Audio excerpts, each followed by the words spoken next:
ఉన్నటువంటి సహోదరి సహోదరులారా, ఈ రాత్రికాల సమయంలో దేవుని ద్వారా మీ అందరితో ఏకీభవించి కలుసుకొని దేవుని యొక్క వాక్యం ద్వారా మీతో మాట్లాడడానికి నడిపించిన దేవునికి కృతజ్ఞతాస్తుతులు చెల్లించు.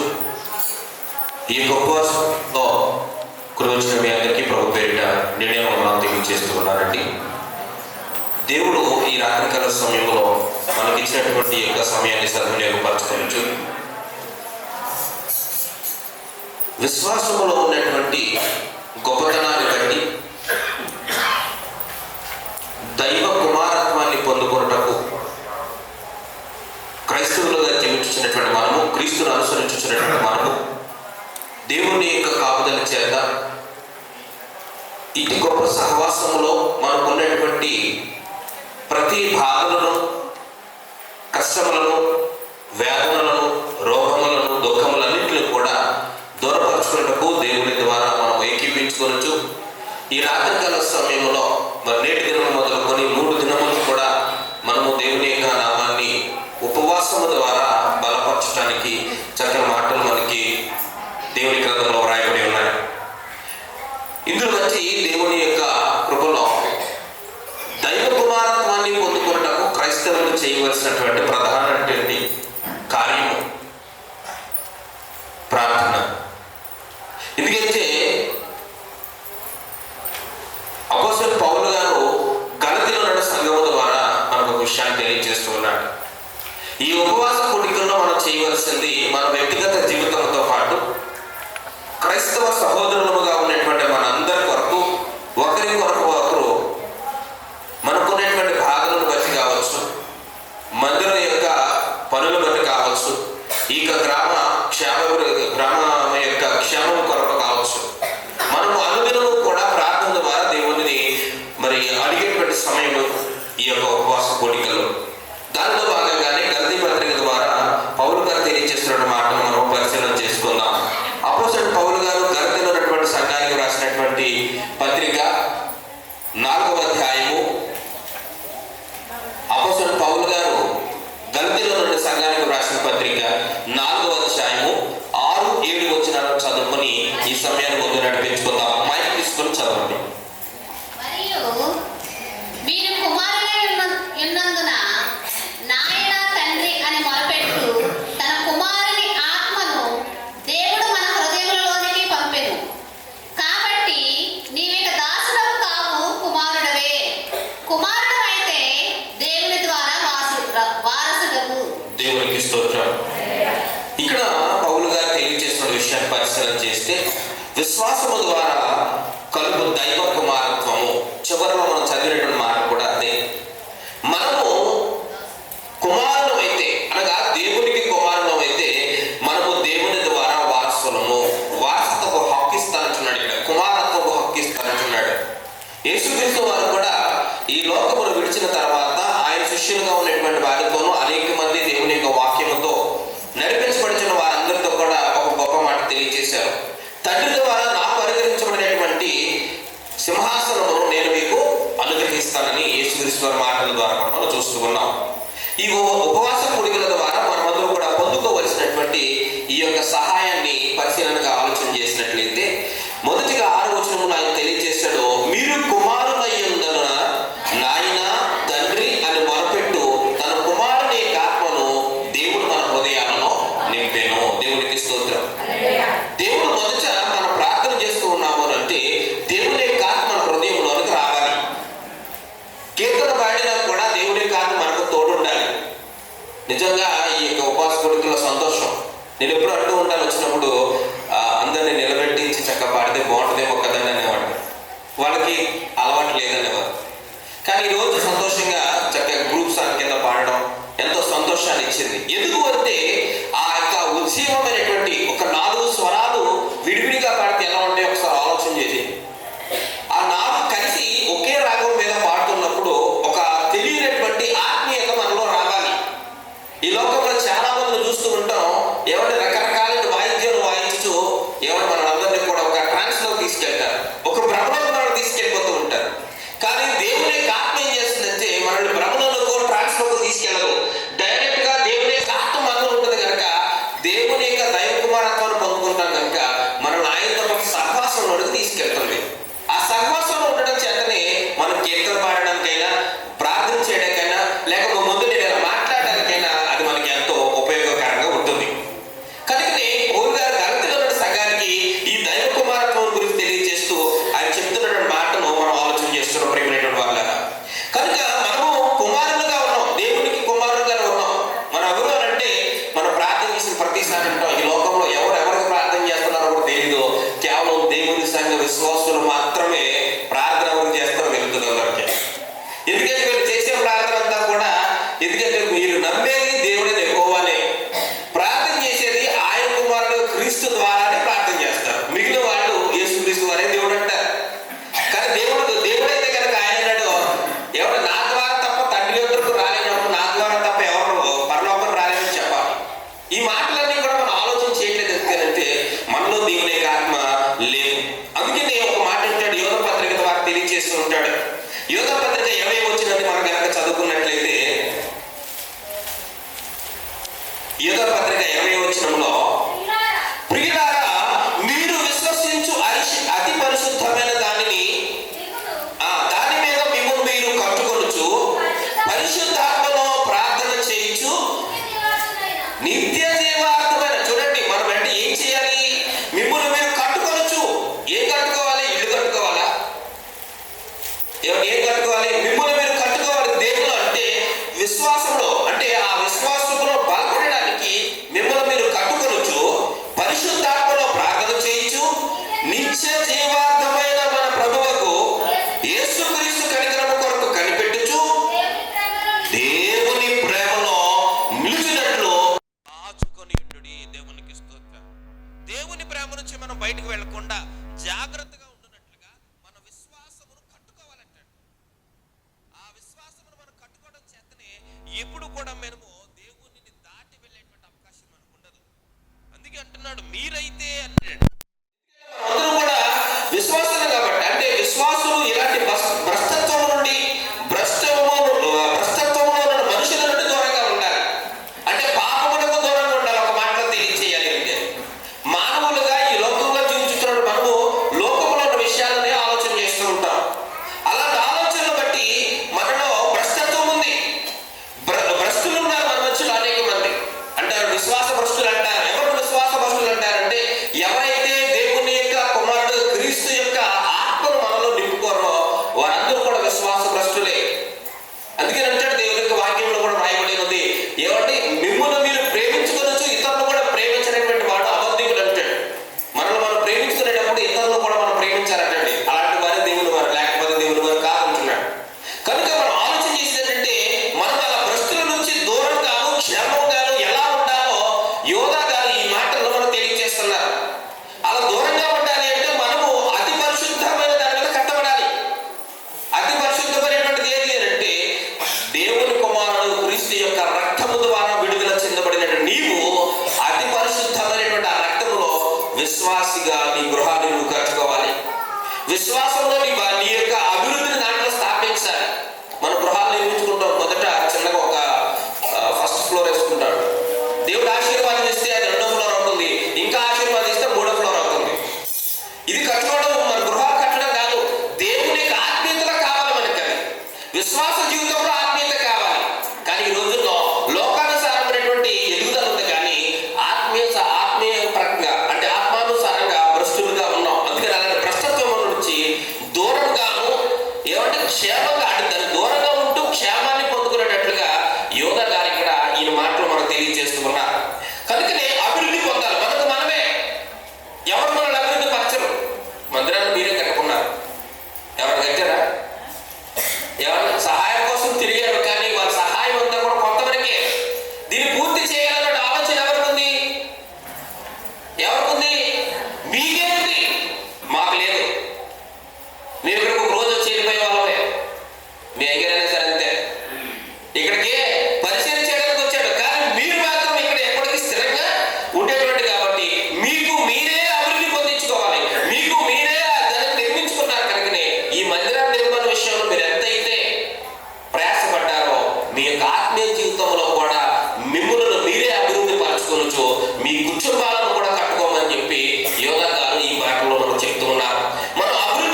చక్కని కార్యక్రమాలను మీరు ఏర్పాటు చేసుకుంటున్నారు.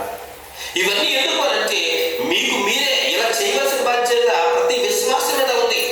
సేవకుడు అనుకుంటే అయిపోదు, ఒక విశ్వాసి అనుకుంటే అయిపోదు. ప్రతి విశ్వాసి కూడా ఈ రకమైనటువంటి ఆలోచన కలిగి ఉండాలి. అలా చేస్తూ ఉంటే మనము పవిత్రాత్మలో అన్నట్టు. దేంట్లోనండి? పవిత్రాత్మలో. ఒక్క మాట ఎఫెసీ పత్రికలో ఆలోచించేద్దాం. ఎఫెసీలకు రాసిన పత్రిక, అపోస్తలుడైన పౌలు గారు ఎఫెసీలో ఉన్నటువంటి సంఘానికి రాసిన పత్రిక 6వ అధ్యాయము 18వ వచనంలో,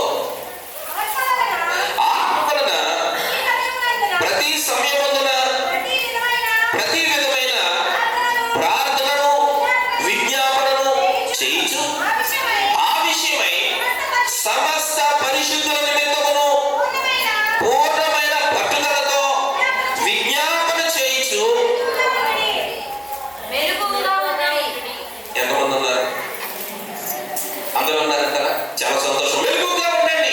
దేని విషయంలో? ఆత్మ వలన ప్రతి విషయం చేయడానికి.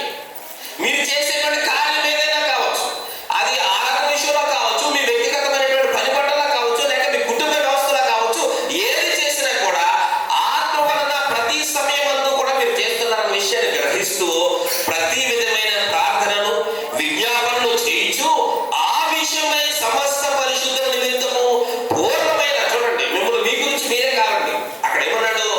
ఏమంటే మీ గురించి మీరు విజ్ఞాపన చేయించు సమస్త పరిశుద్ధుల నిమిత్తమును. ఏమంటే పూర్ణమైనటువంటి పట్టుదలతో, నీ కొరకే కాదు నీ పొరుగు వారి కొరకు కూడా పూర్ణమైనటువంటి పట్టుదల కలిగి మెలకుగా ఉండి నువ్వు విజ్ఞాపన చేస్తూ ఉండాలి. ఏ సమయంలో కూడా విడిచిపెట్టకూడదు అంటాడు. ఈ రోజుల్లో మనం కూడా మన జీవిత విధానాల్లో ఉదయం లేస్తే అందరం ప్రార్థన చేసుకుంటాం, పడుకునేటప్పుడు ప్రార్థన చేసుకుంటాం. మధ్యలో కొన్ని కార్యకలాపాలు ఉంటాయి. ఎవరైనా ప్రార్థన చేస్తారా? ఏ ఏ విషయాలు చేస్తూ ఉంటారు? ఏమంటే తినేటప్పుడు చేస్తారు, ఓకే. ఇంకా బయటకు వెళ్ళినప్పుడు వచ్చినప్పుడు చేసుకుంటారు. ఇంకా పని ప్రారంభించడం కారణం అది. ఇంకా మధ్యాహ్న కాల సమయం, ఓకే. ఇవన్నీ మీరు గ్రంథంలో రాయబడినట్టుగానే చేస్తున్నారు. ఏమంటే టీ తాగేటప్పుడు చేస్తారా? ఏమన్నా చేస్తారా? టీ మరి మీరు తాగేటప్పుడు మీ శరీరానికి బలాన్ని కావాలి కదా, అనారోగ్యం తీసి రాకూడదు కదా. మంచినీళ్ళు తాగేటప్పుడు చేస్తారా? ఈరోజు ఎలా అయిపోయిందంటే ప్రార్థన అనేటువంటిది ఇలాంటి పట్టుదలతో కాకుండా చేయమన్నారు కదా అని చేసినటువంటి విధానం అయిపోయింది. భోజనం చేయడం కొంతమంది ఏంటంటే సిలివేస్తారంటే అన్నానికి కూడా సిలివేసుకుని తినేది అయిపోతాడు. ఎందుకు ప్రార్థన చేసుకుంటున్నాడంటే పట్టుదల కలిగి. నాకు మనం చేసేటువంటి ప్రతిరోజు పరలో ప్రార్థన చేస్తే అందులో ఒక మాట ఉంటుంది, నేడు నా అనుదిన ఆహారం నాకు అంటే ఏంటి? నాకు ఆయుష్ కావాలి. మన దేవుడిని ఏమడుతుందంటే అనుదిన ఆహారం అడుగుతున్నాం అంటే ఆయుష్ కావాలి. అవునా? ఆయుష్ లేకపోతే తినగలదా? ప్రియ సహోదరి సహోదరుడు, 5 సంవత్సరాల నుంచి ముగ్గురు స్నేహితులు ఏమంటే వారికి వారిని స్థిరపడాలని ద్వారకంలో గ్రామంలో యథార్థ ఘటన నేను ఉదయం తెల్లవారుజామున జరిగింది. ఏలూరు రిటర్న్ వస్తుంటే ముగ్గురు వెంటనే స్పాట్లో చనిపోయారు. మనదేంటి ఏ క్షణమో తెలియదు. ఒక చోట పని చేశారు, రెండో చోట నుంచి కొంత కూలు తగ్గినాయి అని చెప్పి ఏలూరు రిటర్న్ తీసుకొస్తుంటే ఏం జరిగిందో తెలియదు. కానీ ఏం జరిగింది అక్కడంటే ఆ తల్లి యొక్క గర్భకోశము తప్ప ఏమీయో లేదు. గర్భకోశమే ఉంది అక్కడ. ఎందుకు మనం కలగకుండా ఉండడానికే నాకు ఆయుష్ కావాలి అని అడుగుతున్నామండి ఇండైరెక్ట్ గా. అలాగే దాన్ని ఎలాగంటే పట్టుదలతో అడగాలి.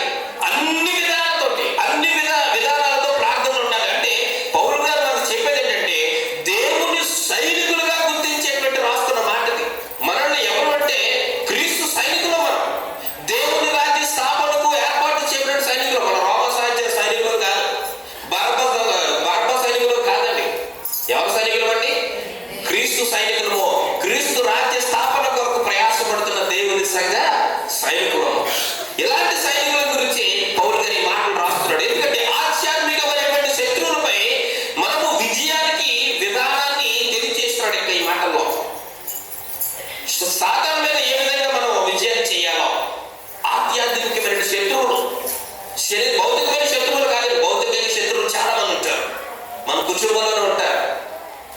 ఏమంటే మన కుటుంబంలో ఉంటారు, రక్త సంబంధికులు ఉంటారు, స్నేహితులు ఉంటారు, గ్రామంలో ఉంటారు, పక్కింట్లో ఉంటారు. వాళ్ళ గురించి కాదు మనం పోరాడాల్సింది. ఎవరు ఆత్మ సంబంధమైనటువంటి శత్రువులు,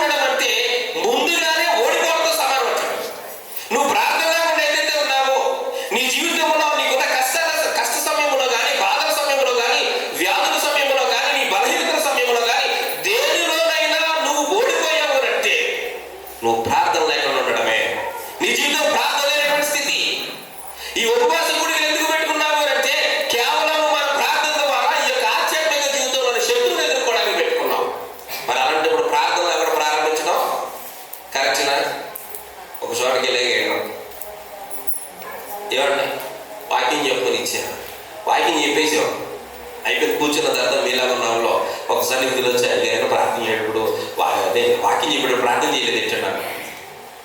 నన్ను వాకింగ్ చెప్పడానికే పిలిచారు, ప్రార్థన చేయడానికి పిలవాలి. నా కొరకు ప్రార్థన చేశారు, అవునా కదా? వాకింగ్ చెప్పడానికి ప్రార్థన చేశారు, మరి నేను ఎందుకు చేయాలి? అవునా కదా? నాకు ఇచ్చిన బాధ్యతను నేను నెరవేర్చాలి. అది ఇక్కడ చెప్తున్నానండి, ప్రార్థన కావాలి. ఎందుకు? ఈ యొక్క ఆరాధన విషయంలో కూడా మీరు ప్రారంభించిన మొదటి నుంచి ఇప్పటి వరకు కూడా ఈ కూడికలు ఘనంగా జరగాలని మీరు ప్రార్థన చేస్తున్నారు. అందుకే మీ మంచిగా క్షేమంగా రాయగలిగాం. ఏమన్నా లేకపోతే రాగలమంటారా? రారా? ఆ ప్రార్థన ఉంటేనే నేను మీ మధ్య నిలబడగలను. అటువంటి ప్రార్థన మనకి లేకపోతే, ప్రార్థన లేని స్థితి ఉండడం అంటే, మన జీవితంలో ప్రార్థన లేకుండా మనం ఏ కార్యాలను చేసామనంటే మనము ప్రారంభించడానికి ముందుగానే ఓడిపోయినట్లు. పరికి పందులో ఉన్నటువంటి ఆ రన్నర్ ఏమంటే పరిగెత్తకుండా ఉంటే ముందుగానే ఓడిపోతాడు వాడు. అందరితో పాటు సమానంగా పరిగెత్తాలని ఆశపడాలా? నేను గెలుస్తాను కదా ఎక్కడ ఉంటానని అక్కడ ఉండిపోతాడా? తిరిగి మనం ఎక్కడికే రావాలి గెలవాలంటే. ఇక్కడే ఉంటే గెలుస్తానంటే ఏం చేయాలి? మన వంతు మనం ప్రార్థన చేయాలి. అదే అంటున్నట్టు వల్ల ఓడిపోవడంతో సమానమని పౌలు గారు తెలుసు కనుకనే ఆ సైనికులుగా మనం ఉన్నాం కనుక ఈ స్థితిని మనకు తెలియజేస్తున్నాడు. కానీ విశ్వాసులు ప్రార్థన చేస్తుంటే మాత్రం సైతాను మాత్రం పారిపోతాడు, గజగజలాడిపోతాడు. నీ విషయంలో ఈరోజు ఈ కూడిక పెట్టుకోవడానికి గల కారణం ఏమైందో మీకు బాగా తెలుసు.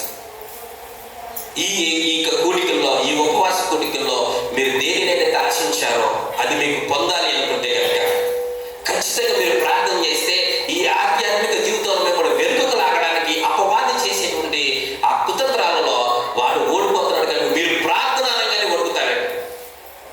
కానీ ఈరోజు మనం ఏం చేస్తాం తెలుసా అంటే, వాడు మనం విడిచి వెళ్ళడు. అపవాది మనం విడిచి వెళ్ళాడండి. ఎందుకు వెళ్ళాడు? నువ్వు బైబిల్ చదవక, నువ్వు బైబిల్ చదవగా నీ పక్కనే కూర్చుంటాడు. ఏమన్నా నువ్వు ప్రార్థన చేయవుగా నీ పక్కనే కూర్చుంటాడు. దీని మీద చిన్న వీడియో కూడా చూస్తున్నాడు గడిచిన కాలంలో. ఏమండి ఎప్పుడైతే ఏమండి వాడు బైబిల్ తీసి కూర్చుంటాడో వెంటనే వెళ్ళిపోతాడు చూడడం. అదే మాట పౌలు గారు చెప్తున్నాడు.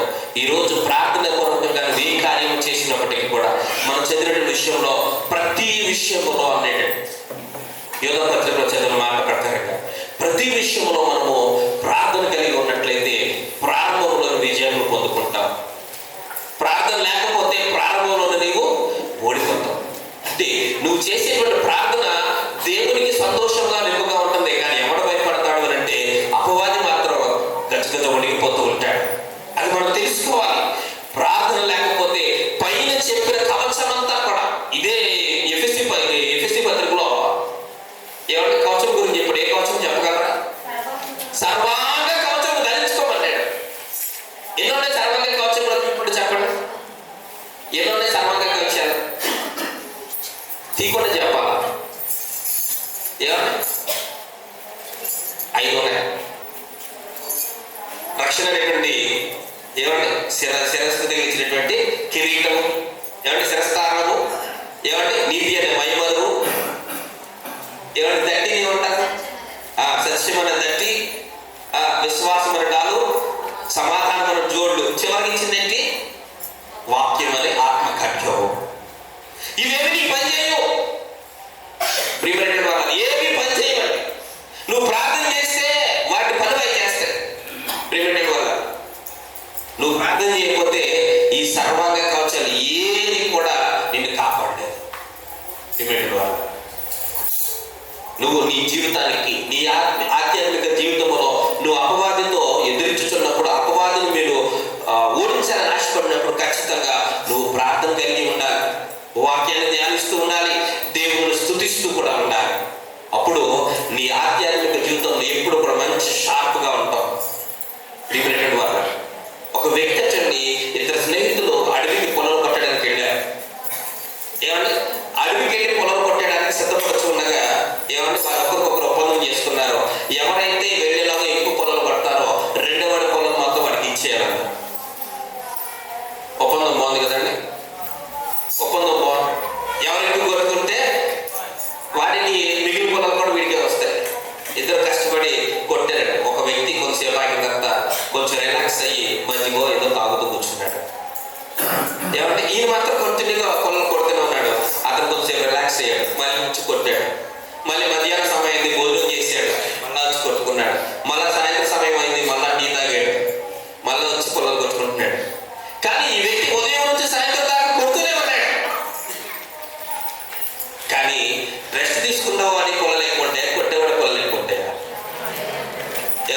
మనందరం అదే ఆలోచనలో ఉన్నాం. నేను రోజు దేవుడి మీద ఉంటా కడుతున్నాను కదా, మధ్యాహ్నం 3 గంటలకు ప్రార్థన చేస్తాం అంటే భోజనం చేసినట్టు ప్రార్థన చేస్తాం, తప్పు అనుకోదు. ఎవరు నేను వెతికేదన్నట్లా ఇవన్నీ ఉంటే సరిపోతాం. ఆత్మపూర్ణులై మనం లేకపోతే ఈ కవచాన్ని నేను కాపాడవు. ఆ వ్యక్తి కూడా అదే అనుకున్నాడు. నేను పొద్దు నుంచి కష్టపడ్డ నా పొలాలు ఎక్కువ అనుకున్నాడు. తీరా చూస్తే ఈ రెస్ట్ తీసుకుంటూ కొట్టినాడు, పొలాలు ఎక్కువ. అడిగారట, అదేంటయ్యా నేను పొద్దు నుంచి కొడుతున్నాను, నా పొలాలు పెరగలేదు, నీ పొలాలు ఎందుకు ఎక్కువ వచ్చినాయి అన్నాడు. అసలు మనం కూర్చుంటేనే ఉన్నావు కదా. నువ్వు కూర్చోవడం చూసా కానీ కూర్చుని నేను ఏం చేస్తాను నువ్వు చూడలేదు. ఏం చేస్తున్నాడట? గొడ్డలు ఊరుకుంటున్నాడు, పదులు పెట్టుకుంటున్నాడు. షార్ప్గా ఉన్నటువంటి గొడ్డలు ఏమవుతుందంటే తన పని తొందరగా చేయడానికి సిద్ధమవుతుంది. మనం పనికి వెళ్తున్నాం. అతనే దేనికి వెళ్ళాడు? పొలం కొట్టడానికి వెళ్ళాడు. మొడ్డు గొడ్డలు వేసుకుని ఎంత పొలం దిగుతాయా? కొంతసేపు కొట్టేసరికి ఆటోమేటిక్గా దాన్ని పదిపోతుంది. మళ్ళీ దాన్ని పదులు పెట్టాలి. ప్రియమైన వల్ల ఈరోజు మనం చేసేటువంటిది అదే. నీ వ్యక్తిగత జీవితంలో నువ్వు ప్రార్థనకు దూరంగా ఉంటున్నావు. నీ విశ్వాసం అనుకుంటున్నా, నేను రోజు వాకింగ్ చదువుకుంటున్నా, కీర్తన పాడుకుంటున్నా, ప్రార్థన చేసుకుంటున్నా అనుకుంటున్నావు. కానీ ఆ ప్రార్థన ఆత్మపూర్వమైనటువంటి ప్రార్థన కలిగి ఉన్నావా లేదా అని ఆలోచన చేయాలి. మనం చదివినటువంటి గలతీ పత్రికలో ఉన్నాడు కదా, దేవుని యొక్క కుమారుడు క్రీస్తు యొక్క ఆత్మ మన హృదయంలో నింపాడట. ఆత్మ ఉందా మనలో? ఆత్మ ఉంటే ఇప్పుడు మనము కూడా మంచి ఏమంటే పొదునైనటువంటి వాడి గల కత్తిగా ఉంటాం. అలాంటప్పుడు అపవాదం దగ్గర రావడం భయపడతాడు. ప్రియ సహోదరి సహోదరుల, రోడ్డంట వెళ్తున్నప్పుడు కుక్కలు వస్తాయి. నువ్వు చేతితో అర్థం పోతాయి. అవి ఏం చేయాలా? కరకాల వద్దా? అదేవిధంగా క్రైస్తవ జీవితానికి కూడా వాక్యం ఎంత అవసరమో, ప్రార్థన ఎంత అవసరమో, ఇవి రెండు దేవుని యొక్క ఆత్మ లేకుండా చేస్తే ఆ ఏ కవచం కూడా మనల్ని కాపాడదు, సురక్షితంగా ఉంచలేదు. అదే పౌలు గారు చెప్తున్నాడు, ప్రార్థనతో దాన్ని మనం ధరించాలి. ప్రియమైన వారు, ప్రార్థన ద్వారా ఆ సర్వాంగ కవచాన్ని ధరించాలి. ధరించడమే కాదు, దానికి కావలసినటువంటి పదులు లేక దాని ఉపయోగాన్ని మనం ఖచ్చితంగా చేయాలి. దాన్ని మనం ధరిస్తూ ప్రార్థనతో దానితో పాటు నిలబడాలి. నువ్వే విషయం అయితే కలిగి ఉన్నావో, పని చేసేటప్పుడు అన్నారు, పని చేసేటప్పుడు అందులో పని సక్సెస్ఫుల్ గా జరగాలని ప్రార్థన చేసుకుని మొదలు పెడతామా? జరగకపోయినా పర్లేదు అనుకుంటామా? జరగాలనుకుంటున్నప్పుడు మనం ఖచ్చితంగా ప్రార్థన ద్వారా దాన్ని ప్రారంభించాం కనుక నువ్వు చేసిన ప్రార్థన మీద నిలకడగలిగి ఉంటాయి. ప్రియమైన వాళ్ళ, కానీ ఈనాడు మనం అలా లేవు. ఒక ట్రైన్లో ఒక చిన్న మాట చెప్పారు. ఇప్పుడు కూడా ఇలాగే వర్షాలు పడట్లేదని 3 రోజులు ఉపవాస కూడికలు పెట్టారట. ఈరోజు మీరు ఏ కార్యం గురించి అయితే ఇంకో మొదటి దినాల్లో మీరు కూడుకున్నారో అదే మాట కొంచెం డిఫరెంట్గా ఉంటుంది అంతే. ఆయన మాకు చెప్పింది, అక్కడ మా కరెస్పాండెంట్గా చెప్పింది ఏంటంటే, ఆ 3 రోజుల ప్రార్థన దేనికోసం చేస్తున్నారంటే వర్షం కురవడం కొరకు ప్రార్థన చేస్తున్నారు. మొదటి రోజు అయిపోయింది, 2వ రోజు అయిపోయింది, ఇక మిగిలింది 3వ రోజే.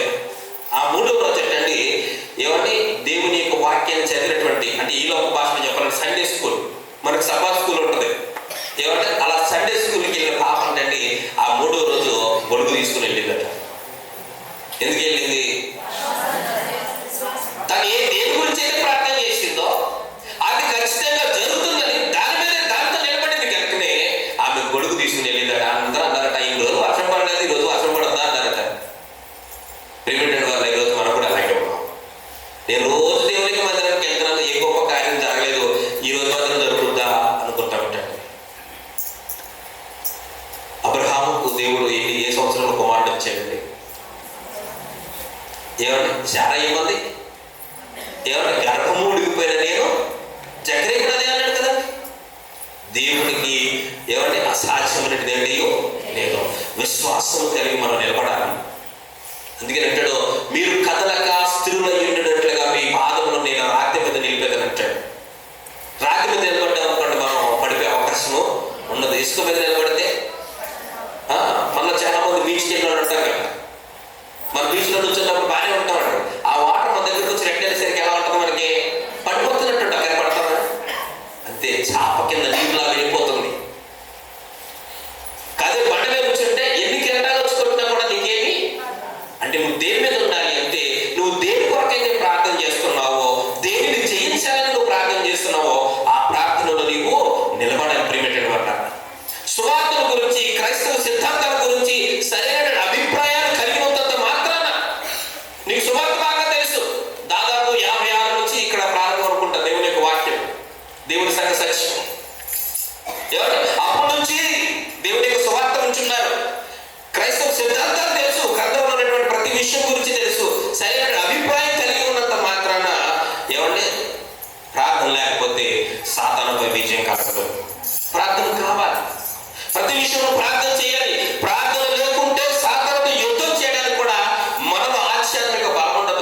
మీద బలం ఉండొచ్చు, కానీ నువ్వు ఓడిపోతానన్న భయం నీ హృదయంలో ఉంటుంది.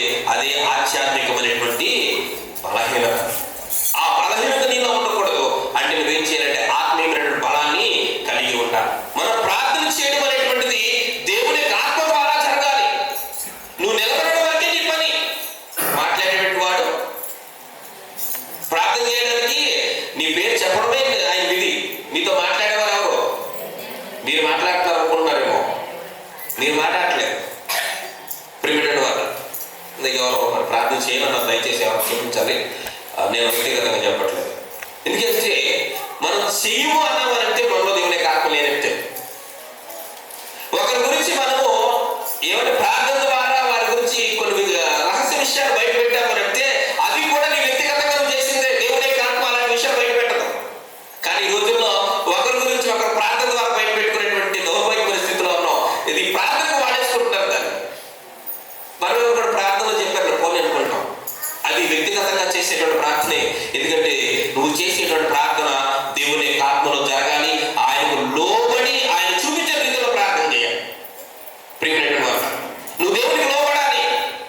ఆయన చూపించిన రీతిలో నువ్వు ప్రార్థన చేయాలి. అన్ని సమయాల్లోనూ అన్ని విధముగాను ప్రార్థన చేయాలి.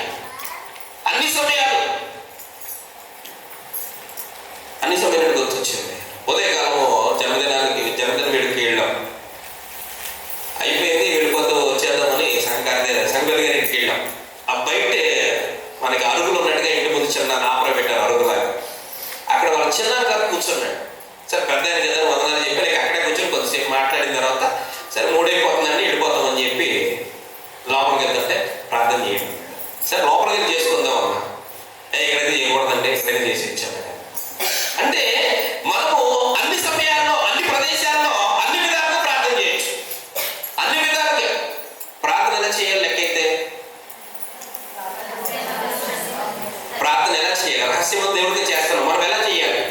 వ్యక్తిగతంగా ప్రార్థన అంటే ఏంటి? మనం ప్రార్థన చేయాలంటే ఏం చేయాలి? మన చిన్నప్పటి నుంచి మనకు నేర్పింది మోకరించే ప్రార్థన చేయాలి. ఏమంటే కూర్చొని ప్రార్థన చేస్తే చేయకూడదా?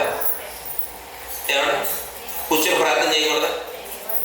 ఏమంటే పట్టుకొని ప్రార్థన చేయకూడదా? పట్టుకొని ప్రార్థన చేసిన వాళ్ళు లేదా? దేవుడు వినదా వాళ్ళ ప్రార్థన? కూర్చొని ప్రార్థన చేస్తే దేవుడు వింటాడు. నువ్వు ఎలాంటి పరిస్థితుల్లో ఉన్నావు, బలహీనలు ఉంటారు, పారాలసిస్ వచ్చిన వాళ్ళు ఉంటారు, వాళ్ళు ఎగలేరు. ఏమంటే అంగవైకల్యం కలిగిన వారు ఉన్నారు, మోకరించలేరు. వాళ్ళు కూర్చొని చేయాలి. అంటే చేయడం విరుద్ధం అంటారా? దేవుడు వాళ్ళ ప్రార్థన ఆలకించడా? మోకరించడం అనేటువంటిది ఏమండి ఒక రకంగా మనం వేసుకునే శిక్ష. అది దేవుని ఎదుట మనము ఏమంటే సాగిలి పడడంతో సమానం. నువ్వు తగ్గించుకొని మాట్లాడడానికి మోకరించాలి. ఈ రోజు నువ్వు ప్రార్థన చేసుకుందానంటే మోకరించేవాడు తక్కువైపోయారండి. పోనీ మోకరించలేకపోతే నుంచోటి అన్నావు అనుకోండి, నుంచోని కూడా తక్కువే. దాని క్రిమినల్ అంటే కూర్చొని ఎలా కూర్చొని తెలిసి ఒక కాలు కూర్చుంటాం. మనం అలా చేయకూడదా అంటే చెయ్యొచ్చు, తప్పలేదు. నీ బలహీనత బట్టి చేయొచ్చు. కానీ నువ్వు చేసే ప్రార్థన అన్ని విధాలుగా దేవుడు ఉంటాడు. కానీ నిన్ను నీవు దేవుని ఎదుట తగ్గింపు మనసు కలిగి నీవు ప్రార్థన చేయాలి. అదే చెప్తాడు. అంటే దేవుని యొక్క సంకల్పానికి అనుగుణంగా అన్ని విధాలుగా విన్నపాలు చేస్తూ ఇతరుల కోసం కూడా విజ్ఞాపన చేస్తూ ఉండాలి. నీ కొరకు నువ్వు కాదు. ప్రియ సహోదరి సహోదరుల, సేవకుడు అంటే తనకి ఎన్ని బాధలున్నా తన యొక్క అంటే నా వాట్సాప్ డిపి అదే ఉంటుంది. ఏమండి తనకి ఎన్ని రకాలైనటువంటి గాయాలు ఉన్నా కూడా ఏది కనపడకుండా సంఘం కొరకే ప్రయాసపడుతూ ఉంటాడట. సంఘంలో ఒక వ్యక్తికి ఒక గాయం ఉంటే నా గాయం గురించి బాధపడతాడట. కానీ సేవకుడికి శిరస్సు నుంచి సిరిపాదం వరకు అన్ని గాయాలైనట్టు. కానీ ఎవరి కోసం ప్రార్థన చేస్తున్నాడు? ఎవరి కోసం ఉన్నాడు? మనము కూడా అంతే. మన కోసం మనం కాదు ప్రార్థన చేసేది, ఇతరుల కోసం విజ్ఞాపనం చేస్తూ ఉండాలి. ఇతరులు చేసిన మేలు గురించి కృతజ్ఞతాస్తుతులు చేయలేదు సార్. ఈరోజు ఎంతమంది ఉన్నాం ఇతరుల కోసం ప్రార్థన చేసేటువంటి వాళ్ళు? ఈరోజు ఈ యొక్క ఉపవాసకుడికి మనకే అవసరం లేకపోవచ్చు, కానీ నీకు లేకపోవచ్చు. కానీ నీ సహోదరుడికి ఏదో ఒక అవకాశం ఉంది, నీ సహోదరునికి ఏదో ఒక అవసరం ఉంది, ఏదో బలహీనత ఉంది, లేక ఇబ్బంది ఉంది. నువ్వు వారి గురించి ప్రార్థన చేయి. నువ్వు వారి గురించి ప్రార్థన చేస్తే నీ ప్రార్థనకు వెంటనే ప్రతిఫలం ఇచ్చి నువ్వు అడిగిన ప్రార్థన ప్రతిఫలం 100% ఇస్తాడో వారితో పాటు మీకు 10 అంతలు ఎక్కువగా మీకు చేస్తాడు. అంటే మీకు ఎంత అవుతుంది? ఇతరుల కోసం మీరు ప్రార్థన చేస్తే ఇతరులకు 100% మీరు చేసిన దానికి ప్రతిఫలం దేవుడు ఇస్తాడు. కానీ మీరు ఇతరుల కోసం చేసిన దానికి 10 అంతలు రెట్టింపిస్తాడు. అంటే 1000% మీకు దేవుడు గొప్ప కార్యం చేస్తాడు. అదే చెప్తున్నాడు ప్రియమైనటువంటి వాళ్ళ. అందుకని తిమోతి పత్రిక 2వ అధ్యాయంలో మొదటి వచనాన్ని అపోస్తలుడు పౌలు గారు తిమోతికి రాసినటువంటి మొదటి పత్రిక 2వ అధ్యాయము, మొదటి తిమోతి పత్రిక 2వ అధ్యాయం మొదటి వచనంలో, మనము సంపూర్ణ భక్తియు మాన్యతయు కలిగి నెమ్మదిగాను సుఖముగాను బ్రతుకు నిమిత్తము అన్నిటికంటే ముందుగా ముఖ్యముగా నీ కొరకు మాత్రమే, నీ కుటుంబం కొరకు మాత్రమే అని చెప్పాడండి. అక్కడ ఎవరి కొరకు అండి? మనుషులందరి కొరకును, రాజుల కొరకును, అధికారులందరి కొరకును విజ్ఞాపనలను, ప్రార్థనలను, యాచనలను, కృతజ్ఞతాస్తుతులను చేయవలెనని హెచ్చరించుచున్నాను. దేవునికి స్తోత్రం. తిమోతికి పౌలు గారు చెప్తున్నాడు. సహజంగా తిమోతి గారు ఎవరు క్రైస్తవుడు కాదు. తన తల్లి తన అమ్మమ్మ నేర్పినటువంటి ధర్మశాస్త్ర విషయంలో తను భద్రుడై ఉన్నాడు. కనుకనే ఆ విషయాన్ని పౌలు గారు తెలియజేశాడు. నిన్ను వల్ల నీ పొరుగు వారిని ప్రేమించిన మాట ధర్మశాస్త్రం రాయబడింది. కనుకనే అన్నిటికన్నా ముందు ప్రేమించేదంటే నువ్వు నెమ్మదిగా బ్రతకాలి అన్నా, నువ్వు సంపూర్ణ భక్తి కలిగి ఉండాలన్నా, నెమ్మదిగాను సుఖముగాను నువ్వు బ్రతకాలి అంటే కనుక ముందుగా నీ కొరకు కాకుండా ఇతరుల కొరకు నువ్వు ప్రార్థించే అని హెచ్చరిస్తున్నాడట ప్రియమైనటువంటి వాళ్ళ. కనుకనే ఆ హెచ్చరిక బట్టి మనం కనుక ఆలోచన చేస్తే ఏకాంతంగా కానీ బహిరంగంగా కానీ మాటలతో కానీ ఏమంటే మాటలు లేకుండా కానీ లోపల మనం ప్రార్థన చేసే అవకాశం దేవుడు మనకి ఇచ్చాడు. ప్రతి విషయంలో కూడా నువ్వు ఏకాంతంగా ప్రార్థన చేయ. మా స్టార్టింగ్ మీరు ఏదో అన్నారు, ప్రార్థన ఎలా చేయాలంటే రహస్యంలో ఉన్న దేవునికి మనం ఏకాంతంగా ప్రార్థన చేయాలన్నారు. ఏకాంతంగా మనకి అందరూ బహిరంగంగా ఉన్నాం కదా, అందరూ కలిసి ఉన్నాం. అంటే ఏకాంతంగా చేసే ప్రార్థన ఏకాంతంగా చేయాలి, బహిరంగంగా చేసేటువంటి సమయాలు బహిరంగంగా చేయాలి, మాటలతో చేసేటువంటి మాటలతో చేయాలి. మాటలు లేకుండా కూడా హృదయ వేదనతోటి కన్నీళ్లతో కూడా మనం ప్రార్థన చేయొచ్చు. అలాగా మాటలు లేకుండా చేసినటువంటి ఒక స్త్రీ ఉన్నారు దేవుని యొక్క మందిరంలో. ఎవరు అన్న ఆయన ప్రభు ఆయన అనుకున్నాడు, యాజకుడు అనుకున్నాడు, ఈమె భక్తురాలై ఉన్నది, పెదవులు కదులుతున్నాయి కానీ మాటలు రావట్లేదు అనుకున్నాడు. కానీ ఆమె హృదయంతో మాటలు లేకుండానే లోపల ప్రార్థించింది. కనుక అన్ని రకాలుగా ప్రార్థన చేయడం మంచిది. ప్రతి విషయంలో కూడా మన మాటలతో కాదు కన్నీటితో కూడా ప్రార్థన చేయొచ్చు. మనం కన్నీటితో కూడా ప్రార్థన చేయొచ్చు, అది మంచిదే. అన్నిటికీ దేని ప్రయోజనం దానికి ఉన్నది. నువ్వు చేసేటువంటి ప్రార్థన ఏకాంతంగా చేసేటువంటి ప్రార్థనకు ఏకాంతమైనటువంటి ప్రతిఫలం దొరుకుతుంది. అది నీ వ్యక్తిగత జీవితము. బహిరంగంగా చేసేటువంటి ప్రార్థనకు బహిరంగంగా అందరూ చూస్తుండగా ఒక కార్యం జరుగుతుంది. అది అందరికీ కనపడేటువంటిది. నువ్వు మాటలతో చేసేదానికి కూడా ప్రతిఫలం ఉంటుంది. మాటలు లేకుండా నువ్వు చిరపశక్తిని కానీ మూలుగులతో చేసినా కూడా దానికి కూడా ప్రతిఫలం ఉంటుంది. దేని ప్రయత్నం దానికి ఉంటుంది. కనుక మనం ప్రతి విషయంలో కూడా ప్రార్థన చేస్తూ జీవించాలి ప్రియమైనటువంటి వాళ్ళ. అందుకనే పవిత్రులందరి కోసం ఆత్మ సంబంధమైనటువంటి శత్రువులతో ఈ పోరాటంలో విశ్వాసులంతా పాల్గొన్నారు. ఆత్మ సంబంధమైన శత్రువులతో పోరాడడానికి, మానవులతో పోరాడడానికి కాదు, అధికారులతో పోరాడడానికి కాదు, ఆత్మ సంబంధమైనటువంటి అపవాదులతోటి, ఆత్మ సంబంధమైన శత్రువులతోటి వాడి యొక్క సమూహం ఉన్నది అక్కడ. వాటితో మనము పోరాడడానికి విశ్వాసులంతా కూడా మనం పాల్పొందాలి. ఈ ఉపవాస కూడికలో కూడా మీరు అంతా పాల్గొన్నది ఎందుకంటే మీ అందరూ ఏ వ్యక్తికి ఉన్న సమస్యలైనా సరే ఆత్మీయంగా కొరగదీస్తుంది కనుక దాన్ని పాల్గొనడానికి ఇక్కడ మనం పాల్గొంటున్నాం. ప్రార్థన ద్వారా అందులో ఒకరికొకరు సహాయం చేసుకుంటూ ఉన్నారు. ఎక్కడ చెప్పగలరు ఒక మాట? ఒకరి కొరకు ఒకరు ప్రార్థన చేసుకున్నారు మాట ఉంటుంది. పౌలు గారు రాసిన మాట అది కూడా చెప్పగలరు ఏమన్నా? ఏమండి అంటే మనం ఆలోచన చేయాలి. ఇతరుల కోసం మనం ప్రార్థన చేయాలని మాటలు మనకు తెలియాలి. అప్పుడే మనం ఇతరుల కొరకు ప్రార్థన చేసే అవకాశం కలుగుతుంది. ఎందుకంటే మనం చేసిన ప్రార్థనలు నిజంగా వారికి సహాయం చేస్తాయంటే తప్పకుండా చేస్తాయి. వారి ప్రార్థన వారికి సహాయం చేయకపోవచ్చు. ఈ లోకంలో అనేక మంది అన్ని జనాంగం ఉన్నారు, క్రీస్తు రక్తం ఎగిరినటువంటి వారు ఉన్నారు. వారందరి కొరకు మనం ప్రార్థన చేస్తాం. ఎందుకంటే వాళ్ళు నిజంగా మారతారని చేస్తామండి. మారతారని చేస్తే కనుక తప్పకుండా సహాయం చేస్తారంటే తప్పకుండా చేస్తాడు. ఈ విధానాన్ని నియమించిన దేవుడే. కనుక నీ కొరకు కాక నీ పొరుగు వాడికి నువ్వు ప్రార్థన చేస్తే ఖచ్చితంగా దేవుడు సహాయం చేస్తాడు.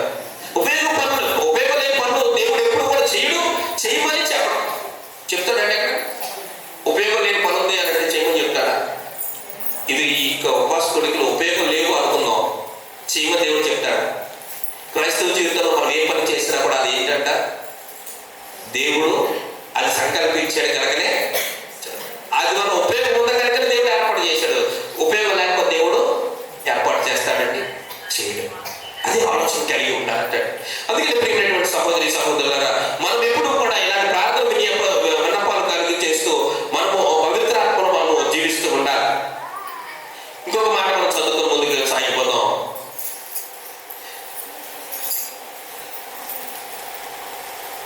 మొదటి కొరింథీయులకు రాసిన పత్రిక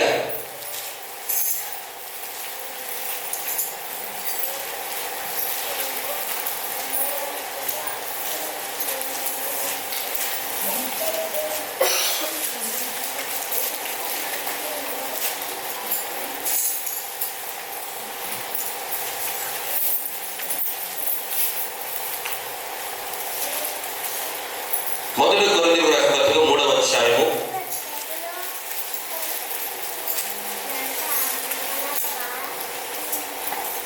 21 నుంచి 23 వరకు. కాబట్టి ఎవడును ఇక్కడ చెప్పిన మాటను ఒకసారి నేను ఎలాగ వచ్చి మరలా మనం చదివిన గలతీ పత్రిక 4వ అధ్యాయం 7వ వచనంలో రండి.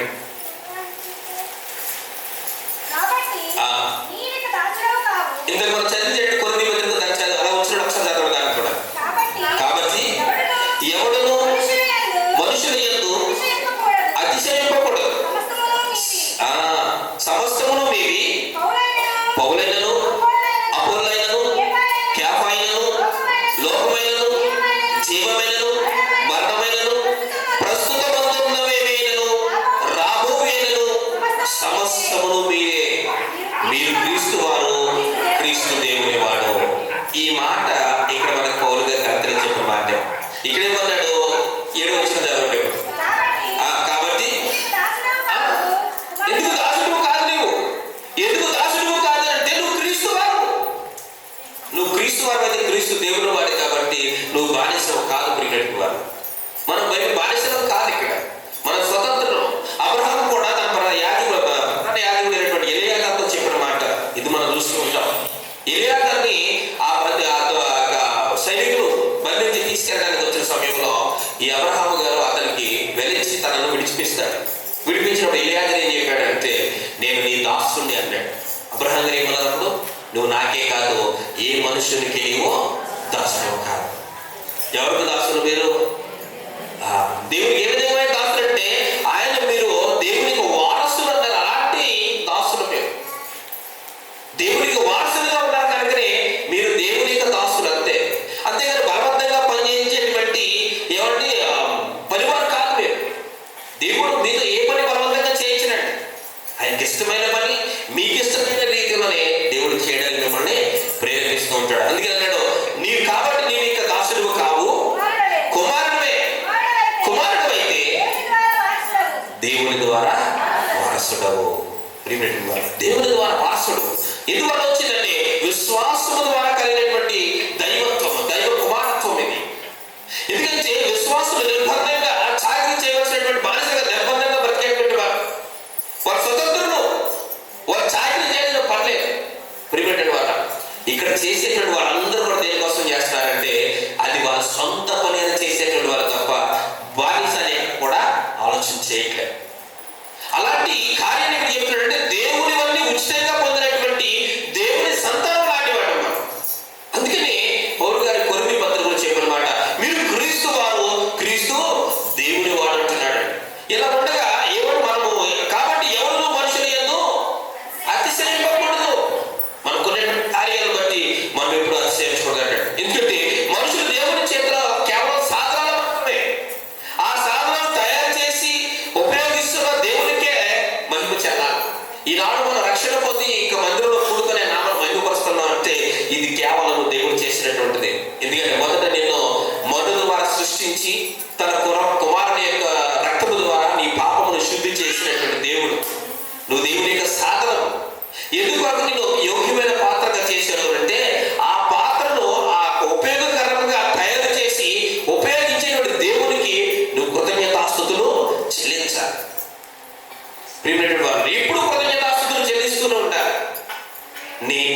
ఇప్పుడు మీ మధ్య నేను ఒక సేవకుడికి ఇక్కడికి వచ్చాను, ఏమంటే లేక ఒక ఉద్యోగస్తులు అనుకోండి, వాళ్ళు అక్కడ ఒక ఉద్యోగస్తులు అంత ఉన్నతమైన స్థితిలో ఉన్నాడు అని అంటే కారణం ఎవరు?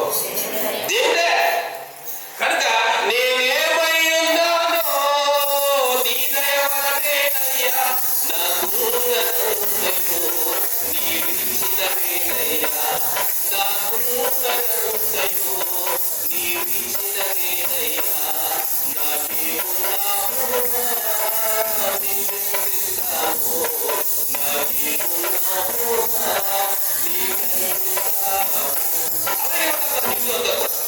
ఎందుకంటే నన్ను దేవుడు సృష్టించుకున్నాడు.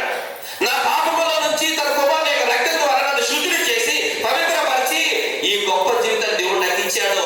ఆయన పనిముట్టుగా నన్ను ఏర్పాటు చేస్తున్నాడు కనుక నేనేం చేసిన ఆయన స్థుతులు చెల్లించాలి. ఏం చేసిన స్థుతులు చెల్లించాలి. కానీ ఈరోజు క్రైస్తవ జీవితం అడగలేదండి. బాధ కలిగితే ప్రార్థన చేస్తారు, ఆ బాధ తొలగిపోతే మాత్రం దేవుడికి కృతజ్ఞత స్థుతులు చెల్లిస్తున్నారా? చెల్లించట్లేదు. ఎందుకంటే నీవు వైద్యుల దగ్గరికి వెళ్ళి ఆరోగ్యం తెచ్చుకున్నావు, లేక ఒక గొప్ప ఎవరో ఒక రికమెండేషన్ ద్వారా ఒక గొప్ప ఉద్యోగాలు తెచ్చుకున్నావు. ఇదే ఆలోచన మీలో తిరుగుతుంది. ఏ కార్యం చేయకపోతే గెహాజీ ఎంతో కాలం తిరిగాడు తన యొక్క వ్యాధిని పోగొట్టుకోవడానికి. ఎవరిని కనపరిచాడు? అక్కడ నా ఇంటిలో పనికెత్తుగా ఉన్న ఒక చిన్నదాని మాటను బట్టి నేను నీ దగ్గరికి వచ్చానని చెప్పాడు. ఇంట్లో ఒక చిన్నపిల్ల చెప్పిందట అండి, పలానా ఆయన దగ్గరికి వెళ్తే మీ రోగం తగ్గుద్దని. అక్కడికి వెళ్ళినప్పుడు కూడా కోపంగాను పౌరుషంగానే వెళ్ళాడు. నువ్వు నా దగ్గరికి తగ్గుతుందని వచ్చావు కనుక సరే నువ్వు వెళ్ళి ఆ కోనేట్లో 7 సార్లు ములుగుని పెట్టాడు. నేను ఎంత వైద్యం చేయించుకున్నా నాకు తగ్గదు, కోనేట్లో ములుగు తగ్గుతా అనుకుని కూర్చున్నాడు. వెళ్ళాడు, ఒక్కొక్కసారి ములుగుతూ ఏమంటే అనుకున్నాడు ఆ హృదయంలో, ఇది తగ్గకపోయి సంగతి చెప్తాం అనుకుంటాడంటే ములిగితే చెప్తా. కానీ 7వసారి ములిగేటప్పుడు మాత్రం భయం కలిగింది. ఈసారి నీ ములిగినప్పుడు స్వస్థత కలగకపోతే నాకు కలగదేమో. ప్రియులైన వాళ్ళ ఏమంటే అప్పుడు అవిశ్వాసంతో కాదు, విశ్వాసంతో ములిగాడు. వచ్చాడు కృతజ్ఞతగా తను తీసుకొచ్చినటువంటి నాకేం అవసరం దారిలో పడలేదు అన్నాడు. తనంటండి గెహాజీకి ఇచ్చిన తర్వాత ఏమంటే గెహాజీకి ఇచ్చాడు కదా, రైమలు వచ్చి ఇచ్చిన తర్వాత తన ఇంటికి వెళ్ళి ఆ చిన్నదానిని తన ఎంట చేర్చుకున్నాడు అంటాడు కుమార్తెగా. ఘనత ఎవరికి వచ్చింది? మనం చేస్తామా పని? మనం చేస్తామా? మనకు దీర్ఘకాలిక రోగం ఉంటుంది, తగ్గదు. పలానా ఆయన ఎవరో ఒక వ్యక్తి మనం ప్రేమించి అక్కడ గెలను తగ్గుద్ది అన్నాడు. అక్కడ పిల్లలతో తగ్గింది. మీరు ఏం చెప్తారండి? ఆ డాక్టర్ దగ్గరికి వెళ్ళి తగ్గిందండి. అక్కడికి ఎవరైనా మన్నారో మర్చిపోతాం, అవునా కదా? అక్కడికి ఎవరైనా మన్నారో మాట మర్చిపోతాం. ఈనాడు క్రైస్తవం కూడా అలాగే ఉంది. నీకు రక్షణ నేర్పించినటువంటి వాళ్ళు మర్చిపోతున్నావు, నీకు వాక్యం నేర్పించిన వాళ్ళు మర్చిపోతున్నావు, నీ కొరకు ప్రార్థన చేసిన వాళ్ళు మర్చిపోతున్నావు. ప్రియమైనటువంటి వాళ్ళ ఇదంతా కూడా దేవుడు తన విశ్వాసుల పేరు కోసమో తన సేవకులు నియమించాడు. ఇక్కడ మీ మేలు కొరకే ఇక్కడ నిలబడేటువంటి సేవకులు, మీ కొరకు ప్రార్థన చేయడానికి సేవకులు, విశ్వాసులను నాటి నీరు పోసి ఎదిగేలా చేసేటువంటి పొలము ఈ మందిరము, దేవుని పొలము ఈ భూమి. ఈ భూమి మీద నరులను చేసి వారిని నాటి నీరు పోసి ఎదిగేలా చేసిన దేవుడైతే ఈ సంఘంలో మిమ్మల్ని నాటి నీరు పోసి మీరు అభివృద్ధి పడడానికి సహాయకులుగా ఉండేది మాత్రం సేవకులు. అది ఈ మందిరంలోనే. ప్రియమైన వాళ్ళారా, అందుకని ఈ జీవితంలో జరిగే సంఘటనలన్నీ కూడా మనం మేలు కొరకే పనిచేస్తాయి. నీ జీవితంలో ఏం చేసినా నీకు మేలు జరిగితే మేలు కాదు. ఏమంటే యోగు గారు ఏమన్నాడు? దేవుని చేత మేలునే అనుభవించదమా కీడును ప్రతి విషయం అంతా మేలుకే అన్నాడు. అంతా నీకు కష్టం జరిగినా, బాధ కలిగినా, వ్యాధి కలిగినా, ఏది వచ్చినా సరే నీ మేలుకే.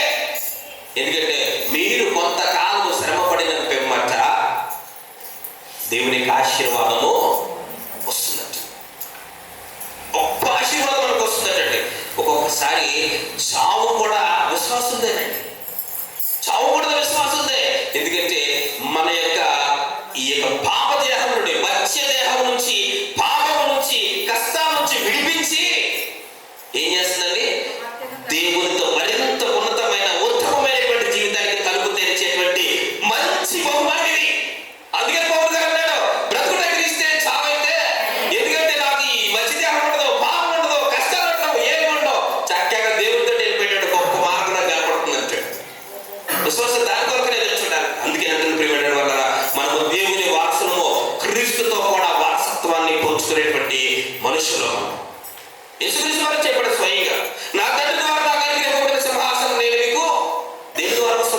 మీరు ప్రార్థన చేయాలి. ప్రార్థన చేస్తూ ఉంటారు ప్రిపేటెడ్ వల్ల. అప్పుడప్పుడు అంటూ ఉంటాను, ఏమంటే చివరి పాట అంటూ ఉంటాను నేను. చివరి పాట అంటే నా చివరి పాట కాదు, అందరి కోసం చివరి పాటే. ఆ చివరి పాట పాడాలి మరి అందరూ అని అంటూ ఉంటాను. అప్పుడు అంటారు సంఘం బాగా మారినప్పుడు సంఘంలో అలా అనకూడదండి అని.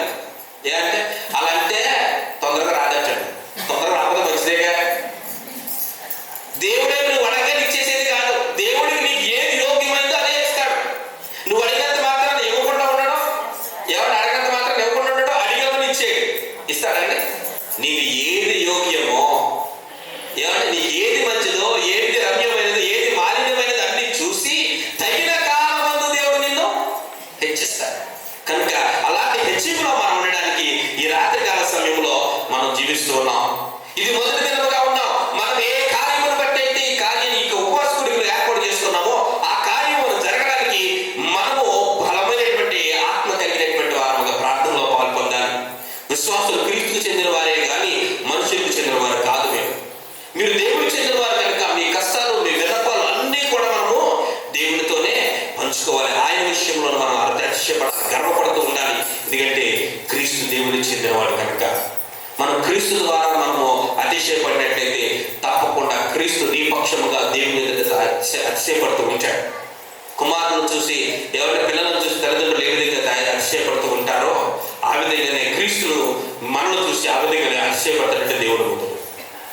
మనం అతిశయపడితే క్రీస్తునంతే అతిశయపడాలి. అందుకనే ఈ రాత్రికాల సమయంలో పౌలు గారు ఇచ్చినటువంటి గలతీ పత్రిక ద్వారా కొన్ని మాటలు ఆలోచన చేయడానికి ఇచ్చిన సమయంలో ఈ కొద్ది మాటల ద్వారా మనం ప్రార్థనకున్నటువంటి గొప్పతనాన్ని తెలుసుకొని దేవుని యొక్క కుమారుడు క్రీస్తు యొక్క ఆత్మ మన హృదయంలో నింపుకొని ఉన్నాం కనుక అటు ఆత్మపూర్ణులై దేవునికి ప్రతి విషయంలో కృతజ్ఞతాస్తుతులు చెల్లించు ప్రార్థన చేస్తూ మన జీవితంలో మనం ముందు నడిపించినట్లయితే మనకు కావాల్సిన అవసరతలన్నింటినీ కూడా దేవుడు తగిన కాలంలో మనల్ని హెచ్చించి ఆశీర్వదించే గొప్ప కార్యం దేవుడు మనకి చేస్తాడు.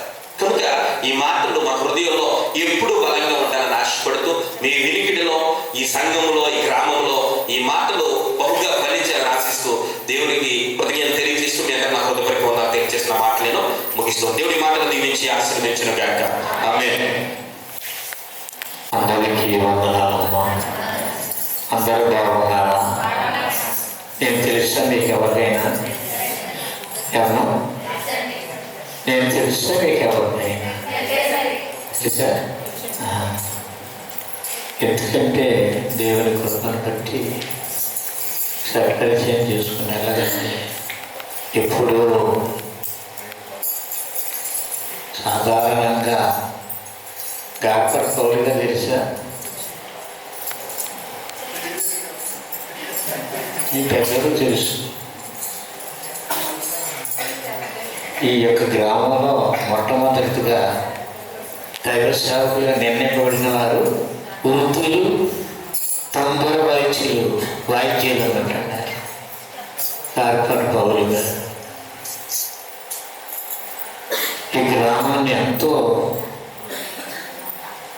దేవుని యొక్క దైవతో నడిపే సమయం. ఇప్పటి రోజులు వచ్చినాయి. నేను ఈ గ్రామానికి మొట్టమొదటి ఎప్పుడు వచ్చానంటే జయరాజు గారి వివాహం, మా మరదలో సువార్తమ్మ గారు. అప్పుడు వచ్చి నీవు నడుచుకుంటా లక్కవడం దిగి ఆ ఎనగామ అడ్డబడి చాలా అడ్డబడి తీసుకొచ్చారు. వర్షాలు దోషాల నుంచి లక్కవరం దిగి లారీ మీద వచ్చాం. అప్పుడు పుత్తలే, ఇసుక, బాట్లే, రోడ్లు. ఎందుకు చెప్తున్నానంటే అప్పటికి ఇప్పటికీ మన గ్రామం మారింది. మరిగా ఇక్కడ వెంకన్న గారు ఒక మెషిన్ కొడతాడు ఒక అతను, ముసలతను. తెలుసా మీకు? ఉన్నారండి ఆయన. వాళ్ళ అమ్మాయి ద్వారకా తిరుమల సంఘంలో ఒక సభ్యురాలు. గాపర్ పౌరు గారు ఆయన దగ్గర కుట్టించుకోవడానికి కుట్టించుకునేవారు. అలా కుట్టించుకుని దేవుని సంఘంలోనే సంబంధం కుదిర్చారు వాళ్ళకి. దేవుని నామాన్ని స్తోత్రం. ఎక్కువ చెప్తున్నానంటే ఇవన్నీ సమయం అయితే చెప్పండి. నాకు 9:30 ముగించేస్తాను. ఎక్కువగా చెప్పండి. ఎందుకంటే దేవుని కృపను బట్టి, ప్రేమను బట్టి ఎందుకు చెప్తున్నానంటే ఇవన్నీ కూడా ఎప్పుడో 1956 అప్పుడు పుట్టినోడు ఎవరు ఉండరు ఇక్కడ, ఉండుంటారేమో. మన ఆనందరావు గారు ప్రెసిడెంట్ ఏదో చేయడం తెలుసా ఏమండి? ఆనందరావు గారు ప్రెసిడెంట్గా చేయటం. ఏ ఆనందరావు గారు మాట్లాడుతున్నాడు. ఎందుకు చెప్తున్నానంటే అంతటి హీన స్థితిలో ఈ గ్రామంలో దేవుడి సంఘం నెలకొల్పారు. తేరాభరం గారు, చనిగండి భూషణం గారు, శంకర సామేల్ గారు, దాసర సుందరం గారు, చిన్న కృపాన్, వీళ్ళందరూ కూడా పెద్ద పెద్ద గెట్టాలి నడిచి వచ్చేవారండి. ఇప్పుడంటే ఇక్కడి నుంచి ఇక్కడికి వెళ్ళాలంటే బైక్ కావాలి మనకి. మేము నడిచొచ్చు. రోడ్లు ఎందరో దిగితే కొండ నుంచి నడిచొచ్చు. దినం గారు వచ్చేది కదా, దినం గారు 1987 సంవత్సరంలో బిడ్డల కాండం సాధించేసింది. అప్పుడు తీసుకొచ్చారు. అప్పుడు వారు కావాలని బయటకు తీసుకురావాలి. ఎందుకు చెప్తున్నానంటే ప్రేమ కలిగిన వారు ద్వారా అంతటి ఆయుష్ కలిగింది ఈ సంఘానికి ఎక్కాలి. అంత గొప్ప సంఘం ఆ రోజుల్లో. అప్పుడు అందరూ ముసలోళ్ళే, అందరూ పెద్దల మగాళ్ళే ఉండేవాడు, ఆడవాళ్ళు ఉండేవాడు కాదు.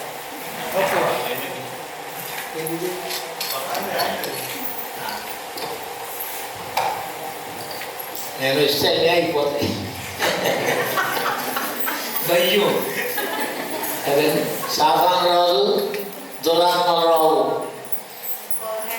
ఆ భయం కావాలి. వాళ్ళకి చెప్పినా మాట్లాడుకుని ఉండాలి. ఎందుకంటే ప్రేమ కలిగిన మైకు, ఇది వరకు మైకులు లేవు. పౌలు గారు రేకు పోరెడుతున్నవాడు, మన అందరు రేకు పోలే. ఆ రోజుల్లో అందరూ రేకు పోరడితే రోడ్లు ఎలక్షన్కు వాడేవారు. ఆ రోజుల్లో ఏదో సువార్తకు వాడేవారు. రేకు పోరలతో మా సువార్త చేసేవారు. యేసుక్రీస్తు వారు సువార్త ప్రకటన మైకులు ఉన్నాయా? ఎన్ని వేల మందికి సువార్త చెప్పాడు ఆయన? సముద్రంలో ఎన్ని వేల మందికి, అన్ని వేల మందికి ఎలా వినపడింది? ఎలా వినపడింది? అది దేవుని యొక్క శక్తి. మనం అపోస్తల కార్యాలు చూస్తాం కదండి, పరిశుద్ధాత్మ వచ్చినప్పుడు పేద సౌండ్తో వస్తుందంట. అలాగే నేను మాట్లాడుతూ అలాగైపోయేదంట. ఇక ఏది చెప్పను కానీ ఈనాడు మనం మీరు ఏర్పాటు చేసుకున్న ఈ ఉపవాస కూడి చెప్తాను, తగ్గించేస్తున్నాం. ఎందుకంటే అలా చెప్పిన మీకు ఇప్పుడు ఉపయోగం లేదు. ఎందుకు చెప్పానంటే ఆ స్థితిలో నుండి ఈనాడు ఈ సంఘం ఈనాడు మీకు చేసినప్పుడు ఇక్కడ 5-6 సంవత్సరాలు చేశాను. పాక అక్కడ నాక చెట్లు మట్టి గోడలు నేల మీద కూర్చునేవాడు. ఇప్పుడంటే వాయిద్యాలు వచ్చినాయి, చప్పట పట్టుకుంటే ప్రాణం వాడి బురకాయలు ఊపేవాడు. ఏది కొబ్బరికాయలు ఊపేవాడు.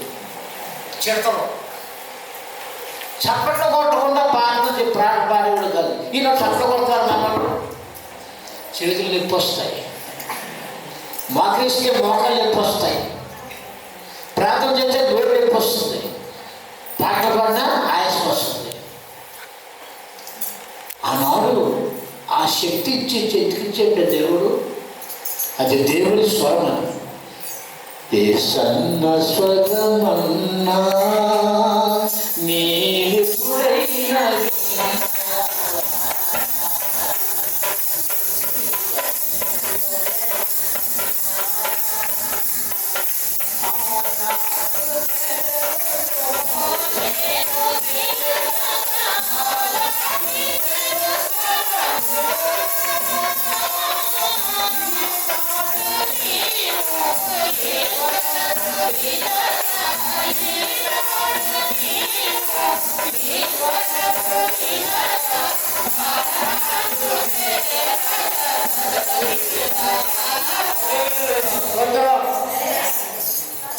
ఆయన స్వరం ఎంత గాంభీర్యంగా ఉండేదంటే ఆ స్వరం మనం వినాలి.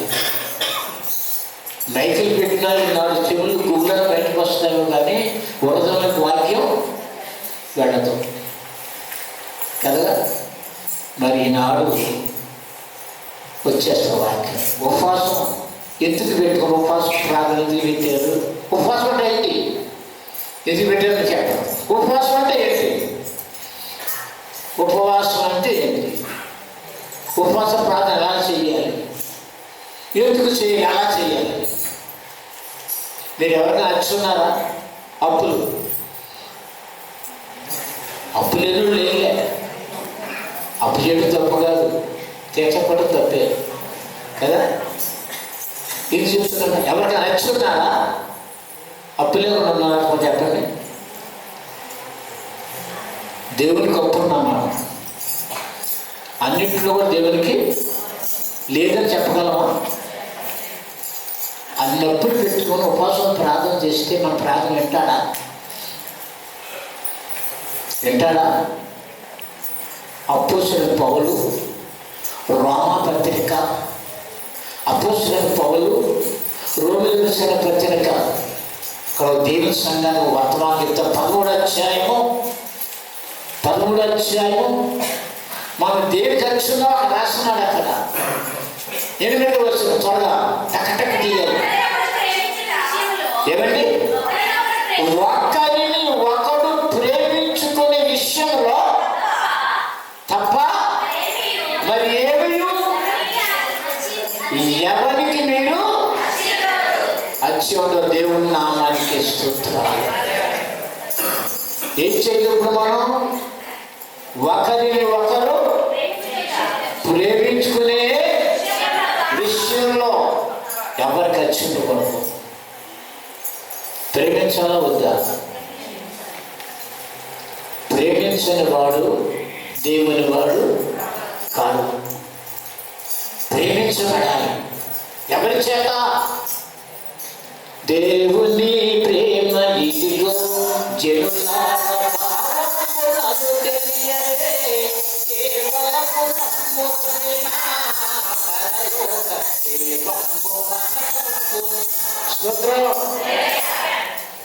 దేవుని ప్రేమ నమ్ముకోవాలి. మానవుల ప్రేమ కాదు, భార్య భర్తల ప్రేమ కాదు, అన్నదమ్ముల ప్రేమ కాదు, ప్రేషుల ప్రేమ కాదు. ఎవరి ప్రేమ? ఆ ప్రేమ నమ్ముకున్నవాడు ఎక్కడ నాశనం కాలే. మానవ ప్రేమ నమ్ముకున్నవాడు ఎంతవరకు ఉంటాడండి? కొద్ది కాలమే.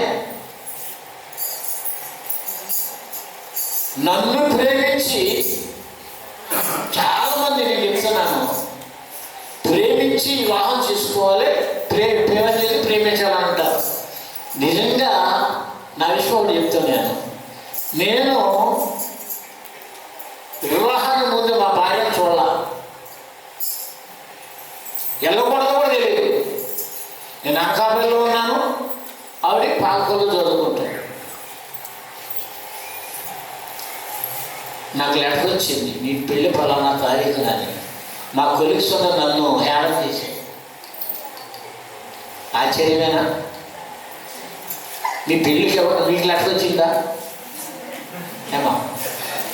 నా పెళ్ళికి నాకు లెటర్ వచ్చింది కాదు. ఆ రోజుల్లో ఎన్నో ప్రకారం కాదు, ఓన్లీ 5 పైసలు కాదు, 5 పైసలు అతనా కాదు. అప్పుడు ఆశ్చర్యం. నా కొలీగ్స్ నన్ను హేళన చేస్తున్నారు. అప్పుడు నేను ఎలా వెంటనే మా అమ్మ వచ్చింది గంటలు కూడా. ఏంటమ్మా వివాహం లెటర్స్ రాలేదేంటి అని. నాకు తెలియదు అమ్మా, నాకు చూడకోకుండా ఏం చేయదు, మీరు పెట్టించుకుంటే ఎలాగా? అందరూ నన్ను హేళన చేస్తున్నారు అన్నాను. తప్పదు అన్నంటే తల్లిదండ్రులు అరేంజ్మెంట్ పరాజంగానే ఉంది. ప్రేమించి పెళ్లి కదా. అప్పుడు నేను మా అన్నయ్య గారు నాకన్నా పెద్ద అయినా మా వదిలిగా దోసకాయ పిల్లలు తెలుగు పండిట్టు హెడ్మాస్టర్ క్లాస్ అక్కడికి తీసుకెళ్ళింది. 3వ రోజు పెళ్లి 3 రోజులు ఉందంట. పన్నశాల పండుగ 22 తారీఖు.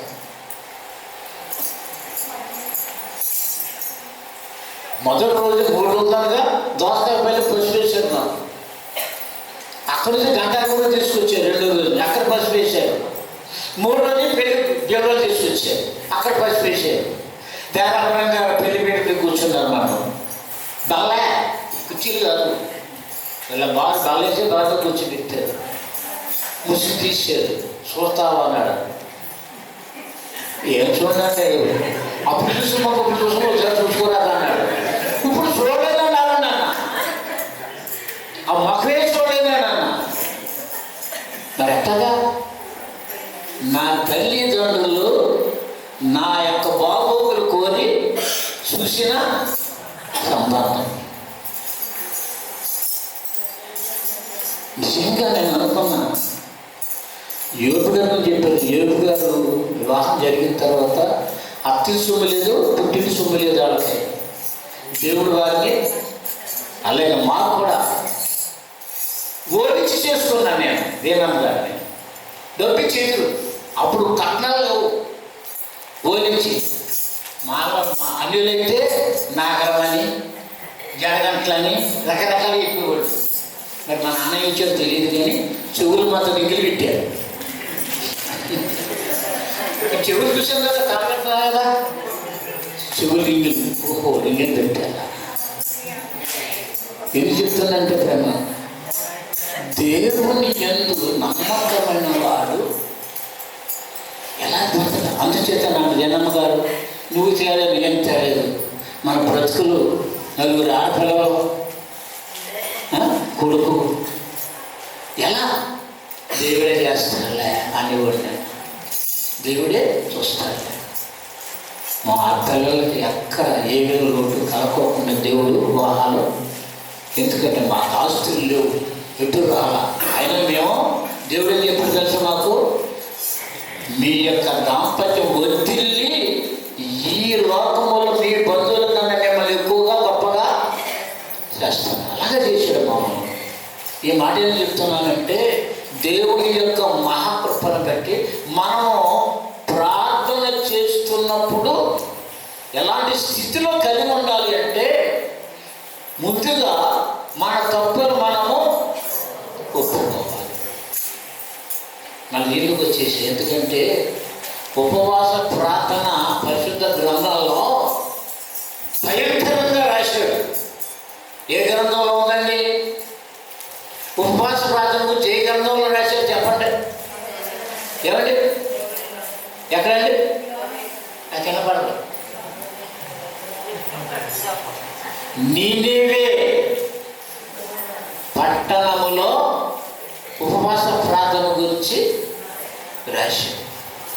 ఉపవాస ప్రార్థన వాళ్ళు ఎలా చేశారు తెలుసా? బూజులో కూర్చొని గోనపడ్డ నాకు ఉపకార అంతటి హీన స్థితిలో ఉండి ఉపవాస ప్రార్థన చేస్తే దేవుడు నిన్ను బలపరుస్తాడు. అలాంటి ఉపవాస ప్రార్థన మనం చేయగలమా? బాగా ఏదైనా గిన్నెలు తిని ఉపవాస ప్రార్థన సరిపోతా. 6 ఇడ్లీలు 6 అట్టుపడి తింటే ఉపవాసమా? ఏమండి? మరి ఈనాడు 9:30 అవుతుంది, 10 అవుతుంది టైము. మీరు ఎవరైనా ఏం తినకుండా కూర్చున్నారా లేదా? ఎంతమంది ఉన్నారు తినకోకుండా? ఎంతమంది ఉన్నారు? ఉపవాస ప్రార్థన అంటే ఏంటి? తిని రావటమా, తినకుండా రావటమా? ఎంతమంది? దానికే ప్రార్థన. సాధారణంగా ఆ గ్రంథంలో రాశారు. అక్కడ ఉపవాసం ఉంది. వాళ్ళు ఉపవాసం చేసే ప్రార్థనలో ప్రార్థన చేస్తూ వారి తప్పులు ఒప్పుకొని వాటిని విడిచిపెట్టారు కనుక దానికి తగిన ప్రతిఫలం వాళ్ళు పొందారు.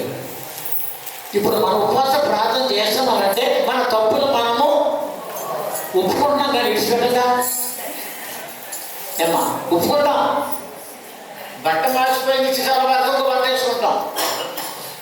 కానీ హృదయంలో ద్వేషాన్ని చెప్పుకొని ప్రార్థన చేస్తేనే కానీ దాని ప్రతిఫలము, ఉపవాస ప్రార్థన ప్రతిఫలం పొందాలి అంటే ఏం చేయాలి?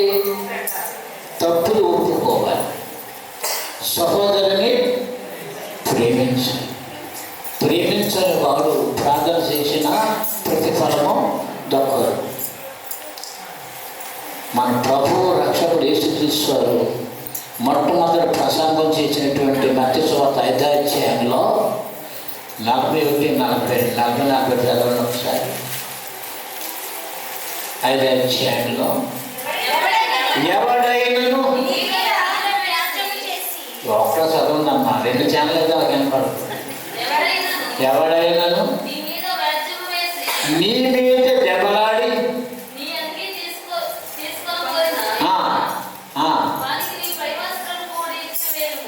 ఎలా అలాంటి సహోదర హృదయం కలిగి ఉన్నామా? 41 చదువమ్మా. ఒకడు 1 మైలు దూరం రమ్మని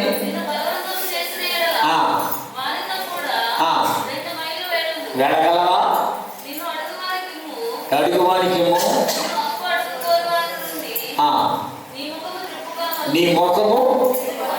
అది ఉపవాస ప్రార్థనకి విలువ చూపించాలి. అక్కడే అంటాడుగా, నీపై విరోధముగా ఉన్న వారి కొరకు నువ్వు ప్రార్థన చెయ్యి, నిన్ను ఇంకోటి ఉంది అక్కడ, దాని కింద కాదు, నిన్ను హింసించే వారి కొరకు దానిపైన తప్పిదాన్ని మీరు అలాంటి ప్రార్థన ఎప్పుడైనా చేసేవా? అప్పుడు దానికి ఉపవాస ప్రార్థన లెక్క వస్తుంది. ఒకరి తప్పులు ఒకరు క్షమించుకోకుండా ప్రార్థన చేస్తే దాని ప్రతిఫలం మనము ఎంత ఉపవాసం ఉన్నా. 40 రోజులు దేశం చేసేవాళ్ళు ఉన్నారు. 40 రోజులు చేసినా మనసు మారకపోతే దానికి ప్రతిఫలము దొరకదు. కాబట్టి ఏం చేయలేము? మీరు దేవుని పిల్లలుగా మీరు పిలువబడాలి అంటే ఏం చేయాలి? ఒకరి తప్పులు ఒకరు క్షమించుకోవాలి. ఎవరు చెప్పారు ఈ మాట? అది ఎన్ని రోజులు ఉందని మీకు జరిగింది? ఇప్పుడు 44, 42 చదువు. 43 చదువు. 44 చదువు. నేను మీతో చెప్పుచున్నది ఏమనగా, నేను పరలోకమునందున్న నీ తండ్రికి కుమారులై ఉండునట్లు. ప్రభు నామానికి స్తోత్రం చేద్దామా? హల్లెలూయా, హల్లెలూయా. మనం ఎవరికి పిల్లలు ఉన్నాడు? పరలోకమునందున్న తండ్రికి మనము పిల్లలు కావాలి అంటే నీ ఉపవాస ప్రార్థనలు ఏం చేయాలి? నీ శత్రువులను ప్రేమించు. రెండో మాట, తర్వాత ఆయన చెడ్డవారి మీదను మంచివారి మీదను తన నీతిమంతుల మీదను అనీతిమంతుల మీదను వర్షము కురిపించుచున్నాడు. చాలా మాకొద్దు. కాబట్టి మన దేవుని పిల్లలుగా ఉండాలి అంటే మన స్వభావం ఎలా ఉండాలి? ఆ గుణం మనలో ఉందా? భర్తను భార్య క్షమించడు, భార్య భర్తను క్షమించడు. బయట బాగా ఉంటారు, లోపలికి వెళ్తే పారే అలవాటు లేదా? అవునా కదా? నిజమేనా? ఏమా క్రైస్తవుడిగా జీవించాలి అంటే ఎలా ఉండాలి? భర్తకు భార్య లోపడంటే కాళ్ళు చెప్పిన కింద తేలిగా కాదు, మాటల్లో లోపడ. భర్తలు భార్యలను ఎలా ప్రేమించాలి? తన శరీరం ప్రేమించినట్లుగా ప్రేమించాలి. అది దేవుడిచ్చిన వాగ్దానం. అప్పుడే ఉపవాస ప్రార్థనకి విలువ మనం పొందగల. లేకపోతే నువ్వు ఎన్ని రోజులు ఉపవాస ప్రార్థనలు పెట్టుకున్నా ఉపయోగం లేదు. ఉందా? లూకాసు సువార్త 1వ అధ్యాయం 2వ వచనంలో చెప్పగలరా? లూకాసు సువార్త 1వ అధ్యాయంలో ఎన్ని వచనాలు ఉన్నాయి? 79 చదువు. మన దేవుని మహావాత్సల్యతను బట్టి ఎవరండి? వారి పాపములు క్షమించడం వలన ఆ ప్రజలకు రక్షణ జ్ఞానము ఆయన మనకు అనుగ్రహించినట్లు ఆయన మార్గములను చిత్తపరచుటకై నీవు ప్రభువునకు ఎలాగండి? ఎవరికి? ముందుగా మన పాదములను సమాధాన మార్గములోనికి నడిపించున్నట్లు చీకటిలోను మరణ ఛాయలోను కూర్చుంటు వారికి వెలుగునిచ్చుటకై ఆ మహా వాత్సల్యతను బట్టి మనకు ఆయన ఎలాంటిదండి? అరుణోదయ దర్శనం. దేవుని నామానికి స్తోత్రాలు. పాపములో మరణాంధకార ఛాయలో ఉన్న మనకు ఏమిస్తున్నాడండి ఆయన? ఎలా ఉంటే నిన్ను నీవు తగ్గించుకొని నీతో నీవు జీవించే భాగ్యం నీకుంటే దేవుడు నీకు ఏం చేస్తాడంటే ఆయన? దావీదు కీర్తనలో చూస్తే అది అతనికి జీవ పూటలా కనపడుతుందండి. అది అలాగే దేవుని కృపను బట్టి ప్రేమను బట్టి ప్రేమ కలిగిన వాళ్ళారా, ఈ ఉపవాస ప్రార్థనలో జీవించుతున్న మనలకు తగిన ప్రతిఫలం పొందాలి అంటే మన ప్రార్థన దేవునికి ఇష్టమైన ప్రార్థన అంటే ఎలా ఉండాలి? అంతేనా? ఆయనకి ఇష్టమైన పని మనం చేయాలి. ఏం చేయాలి? ఇష్టమైన పని ఏంటి? ఆయనకి ఇష్టమైన పని ఏంటి? అది ఒప్పుకుంటూ కాదు, నిన్ను వల్ల నీ పొరుగు వారిని అది కావాలి ముందు. అందుకనే నీ చేసే కార్యములు నీ ప్రజలు కాదు, నీ ప్రేమ తెలియని వారిని చేయాలి. 5వ అధ్యాయం మత్తయి సువార్త 16వ వచనం ఉండదండి. ఒక మాట 5వ అధ్యాయం 16వ వచనం ఉందండి. అక్కడ మనుష్యులు నీ సత్క్రియలను చూసి దేవుని నామానికి స్తోత్రాలు. హల్లెలూయా. నీ సత్క్రియలు చూసి పరలోకములో ఉన్న నీ తండ్రి మహిమ పరచబడినట్లు వారి ఎదుట నీ వెలుగును ప్రకాశింపనీయుడి. దేవుని నామానికి స్తోత్రాలు. హల్లెలూయా. ఏం చేయాలి? ఎవరి దగ్గర చేయాలి?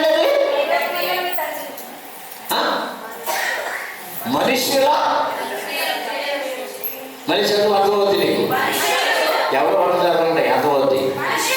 మనుషులు నీ సత్క్రియలను చూచి పరలోకమునందున్న నీ తండ్రి మహిమ పరచబడినట్లు వారి ఎదుట ప్రభునామానికి స్తోత్రం. నీ వెలుగంటే నీ వాక్యమే వెలుగు. అది నీ త్రోవకు నీ పాదములకు దీపము లేక వెలుగులై అది నీ చచ్చే వాక్యం. అది ఆ వెలుగు ప్రకాశించుతున్నది కానీ చీకటి దానిని గ్రహింపకుందంటున్నారు యోహాను గారి ప్రకటన గ్రంథంలో. ఆ వెలుగు మీకు ప్రకాశించుతున్నది కానీ చీకటి వేరు, చీకటి ఉన్నది అది వేరు, గ్రహింపకున్నారు అంటాడు అక్కడ. కాబట్టి మీరు ఏది చేసినా దేవుని మహిమపరచబడి నిమిత్తం మనం చేయాలి కానీ మన హెచ్చించుకోవడానికి కాదు, మనం దేవుడి కృపలో హెచ్చింపబడాలంటే తగ్గించుకున్నవాడే హెచ్చింపడతాడు. ఆ పరిశుద్ధ కార్యాన్ని జరిగించాలి అంటే దేవుడి దృష్టికి నీవు ఎలా ఉండాలి? నీ కార్యములు ప్రజలలో ఉండాలి. అందుకనే ప్రార్థనకున్న శక్తి, వ్యక్తిగత ప్రార్థనలు మనం ఓడిపోకూడదు. సాతాను యుద్ధం చేయాలంటే ఖడ్గాలు, కత్తులు, వ్యక్తులు కాదు. ఏది కావాలి? ఏ ప్రార్థనని? ఆసక్తి కలిగిన ప్రార్థన. ఆసక్తితో చేసే ప్రార్థన అయిన ప్రతిఫలం దేవుడు ఇస్తాడే కూడా. కనుకనే ఆసక్తితో నువ్వు చేయాలంటే, దేవుడికి ఇష్టంగా నువ్వు జీవించాలంటే ముందుగా నువ్వు ఎవరిని ప్రేమించాలి? అప్పుడే ఉపవాస ప్రార్థనకు తగిన ప్రతిఫలము నీవు పొందుటకు అర్హుడుగా ఉంటావు. అది క్షమించుకోకుండా మనం ఎన్ని ప్రార్థన చేసినా ఏమన్నాడు ప్రభు? ఉన్నాడు, నీ అర్పణలు నేను సేకరించాలని ముందు నువ్వు వెళ్ళి నీ పొరుగు వారితో సమాధాన పడితే కానీ యొక్క అర్పణ నేను ఎవరు చెప్పారు? మాట ప్రభు చెప్పారు కదా. మరి అలాంటి జీవితం మనం జీవిస్తేనే ఈనాడు మీరు కూడుకున్న ఈ కూడికకు న్యాయం చేసిన వాళ్ళు అవుతారు. లేకపోతే అన్యాయస్తులు దేవుని రాజ్యంలో సొంతని తిరించు అన్నారు. న్యాయం అంటే ఏంటి? దేవుని కార్యములు న్యాయమైనవి, ఘనమైనవి, బలమైనవి, విలువైనవి. ఆ కార్యములు జరిగించడానికి దేవుడు ఎన్నో రకాలుగా మనలను బలపరచుటకు ఈ విధమైనటువంటి ప్రార్థన ఏర్పాటు చేస్తున్నారు దైవజనులు. ఎవరు మారాలని? మనం మారి మన గ్రామాన్ని మార్చుకోవాలి. ఎంతమందిని మార్చాం మనం? ఈ 4 ఉపవాసం కూడా 3 రోజులు పెడతామంటే ఎవరైనా వచ్చి రక్షింపబడ్డాక ఎవరైనా ముందుకు వస్తున్నారా? నూతనంగా ఆ ప్రతిఫలం కూడా మనం ప్రార్థన చేయాలి. మారాలి. ఎవరైనా ఉపవాసం కోరుకున్న గొప్పతనాన్ని చూసి మారాలి. వాళ్ళు మారుతున్నారా? మన ఇంట్లో మారడం, నీ భర్తే మారవు, నీ భార్య మారదు, నీ పిల్లలే మారవు, ఇంకెవరు మారుతావు? బయట వాళ్ళు మారుతారా? మారాలి అంటే నువ్వు మాదిరిగా ఎవరి మాదిరిగా ఉండాలి?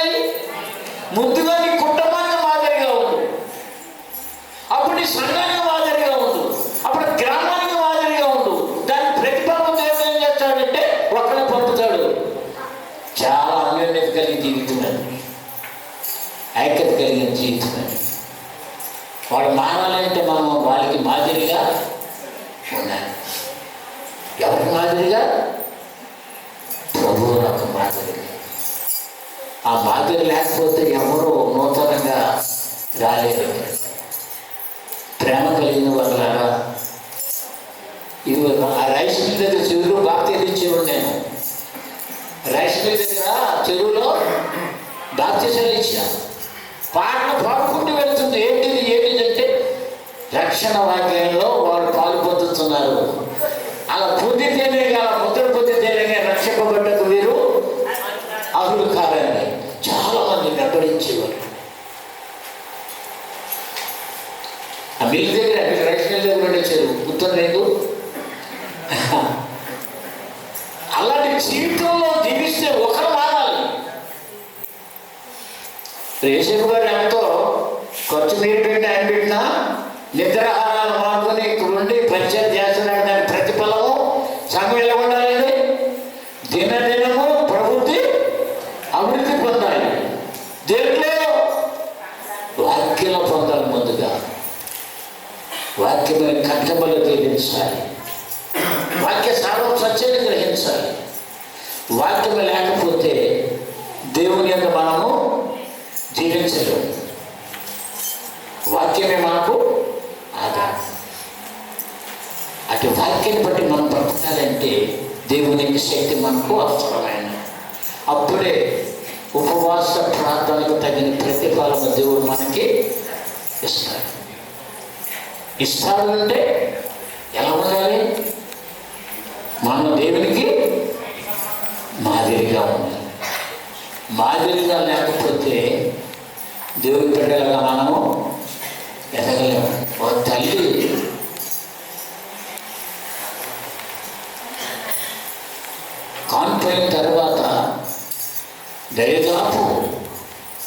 5 సంవత్సరాలు వచ్చే వరకు నోరు కట్టుకుంటాను. ఎందుకని ఈ రోజు నోరు కట్టుకోరు. 5 సంవత్సరాలకి నోరు కట్టుకుంటాం. ఎందుకని ఆ పిల్లవాడికి ఏ అనారోగ్యము రాకూడదు. నిన్న మా సన్నిధిలో ఒకటి చార్జీ చెప్పాడు. మా ఆవిడకి బాగోలేదని ట్యాబ్లెట్లు ఇస్తే ఆ ట్యాబ్లెట్లు మింగింది.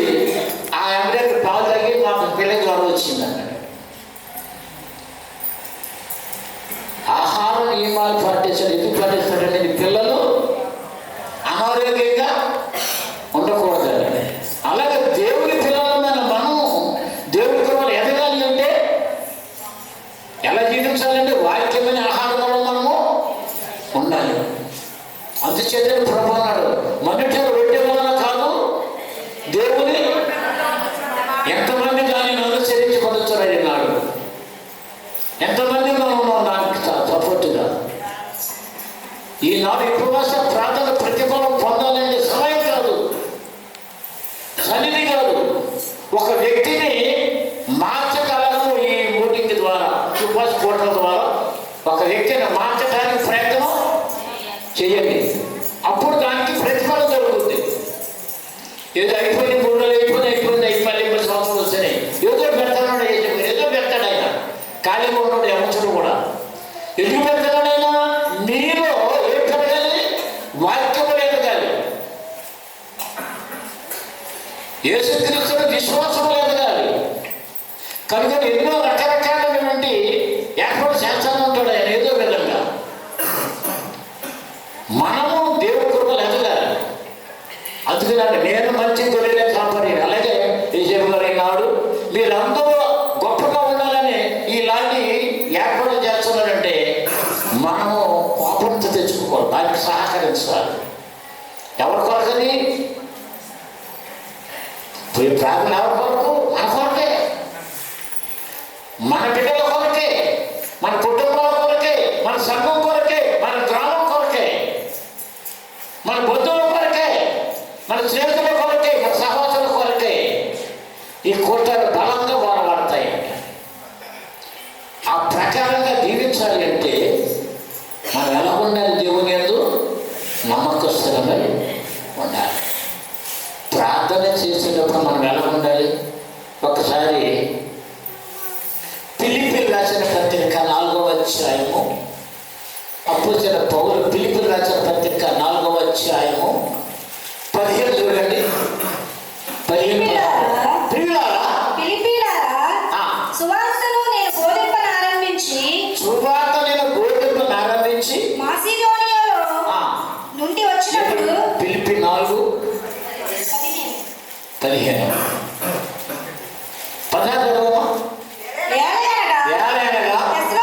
కూడా మీరు మాటి మాటికి నా అవసరము తీర్చుటకు సహాయము చేసితిరి.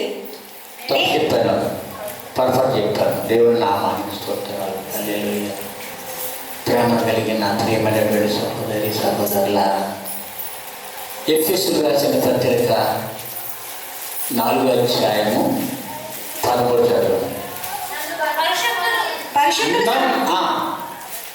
పరిశుద్ధులు సంపూర్ణులగునట్లు పరిపూర్ణులగునట్లు క్రీస్తు శరీరము క్షేమాభివృద్ధి చెందుటకు పరిచర్య ఏం జరగాలండి? ఆ ధర్మము జరుగునట్లు ఆయన కొందరిని అపోస్తలుగాను, కొందరిని ప్రవక్తలుగాను, కొందరిని సువార్తికులుగాను, కొందరిని కాపరులుగాను, ఉపదేశకులుగాను ప్రభునామానికి స్తోత్రాలు. ఎందుకు? దేవుని క్షేమం కావాలి. సంఘంలో క్షేమం కావడానికి ఇన్ని ఏర్పాటు దేవుడు. అయ్యో, నా బాధకుని మాట ఎందుకు నేను తృణీకరించిన అనుకున్నంత మాత్రాన నువ్వు రక్షింపడలేదు. సువార్తని మాట అంగీకరించాలి, గణపరచాలి. ఎందుకు ఏర్పాటు చేసుకున్నాడు వెళ్ళినాడు దేవుడు? మనము దేవుని యందు నీతిమంతులుగా, యథార్థవంతులుగా మన కుటుంబాలు బలంగా వాడబడటానికి ఎన్నో రకాలైన బిడ్డలు మన మధ్య కాలంలో ఆలోచిస్తున్నాను ఇంకా అనుకున్నాను. ఇక్కడ బయలుదేరి మనం వయసు పెద్దకు వీరిపోయింది, కూర్చున్నాను దూరం, కారేమో వెళ్ళిపోతాను అనుకున్నాను. నేను కాదు లేదు, ఇక్కడ బయట వెళ్ళాలన్నాడు. అప్పుడు ఎక్కించుకున్నాను, అప్పుడు కూడా తగ్గించుకోలే. అయినను కూడా ఈ వయసులో ఈ ప్రయాణం చేయడం నాకు అవసరం అనుకుంటాను నేను. కానీ నాకున్న తలం ఏంటంటే వెళ్ళాలి, చాలా అయింది ఆ గ్రామం వెళ్ళి. ఈ ఉపవాస కోరికలో నేనైనా ఒక ప్రతిఫలం పొందాలి. అక్కడ ఈ కోరికలో నేను నాలో ఉన్న బాధలు నిర్మూలన కావాలంటే ఈ ఉపవాస కోరికలు పాలు పొందాలి. నేనేది వచ్చాను ఇక్కడికి, నేను మీ ప్రార్థన శక్తితోనే నేను స్వస్థత పొందాలి. దగ్గరగా నేను 80 బళ్ళకి వెళ్ళిపోతున్నా. ఆయనను కూడా దేవుడు నన్ను ఈ విధంగా నిలబెట్టాడని కారణం సంఘమే, సంఘ ప్రార్థన శక్తి. ఆ ప్రార్థన శక్తి నన్ను బలపరుస్తుంది కనుక దేవుడి కృపలో ఎదగాలి అంటే దేవుడికి ఇష్టడుగా జీవించాలి. అందుకనే యోహాను గారు చెప్తున్నాడు ఒక మాట పత్రికలో, యోహాను పత్రిక 5వ అధ్యాయము 14వ వచనం 13వ వచనం. ఏమ్మా 5వ అధ్యాయము దేవుని కుమారుని నామమునందు విశ్వాసముంచు మీరు, దేవుని యొక్క కుమారుని యందు నామమునందు మీరు విశ్వాసంచు మీరు తెలుసుకున్నట్లు ఎలాగంటే ఏ విధంగానండి, ఏ విధంగానండి నిత్య జీవము కలవారు అని తెలుసుకున్నట్లు ఈ సంగతులు నేను మీకు వ్రాయిస్తున్నాను. ఏంటది? ఆయనను బట్టి. ఈ సంగతి ఎందుకు రాస్తున్నానంటే మళ్ళీ మొదటి మాట చదవండి ఒకసారి, అక్కడ అర్థమవుతుంది.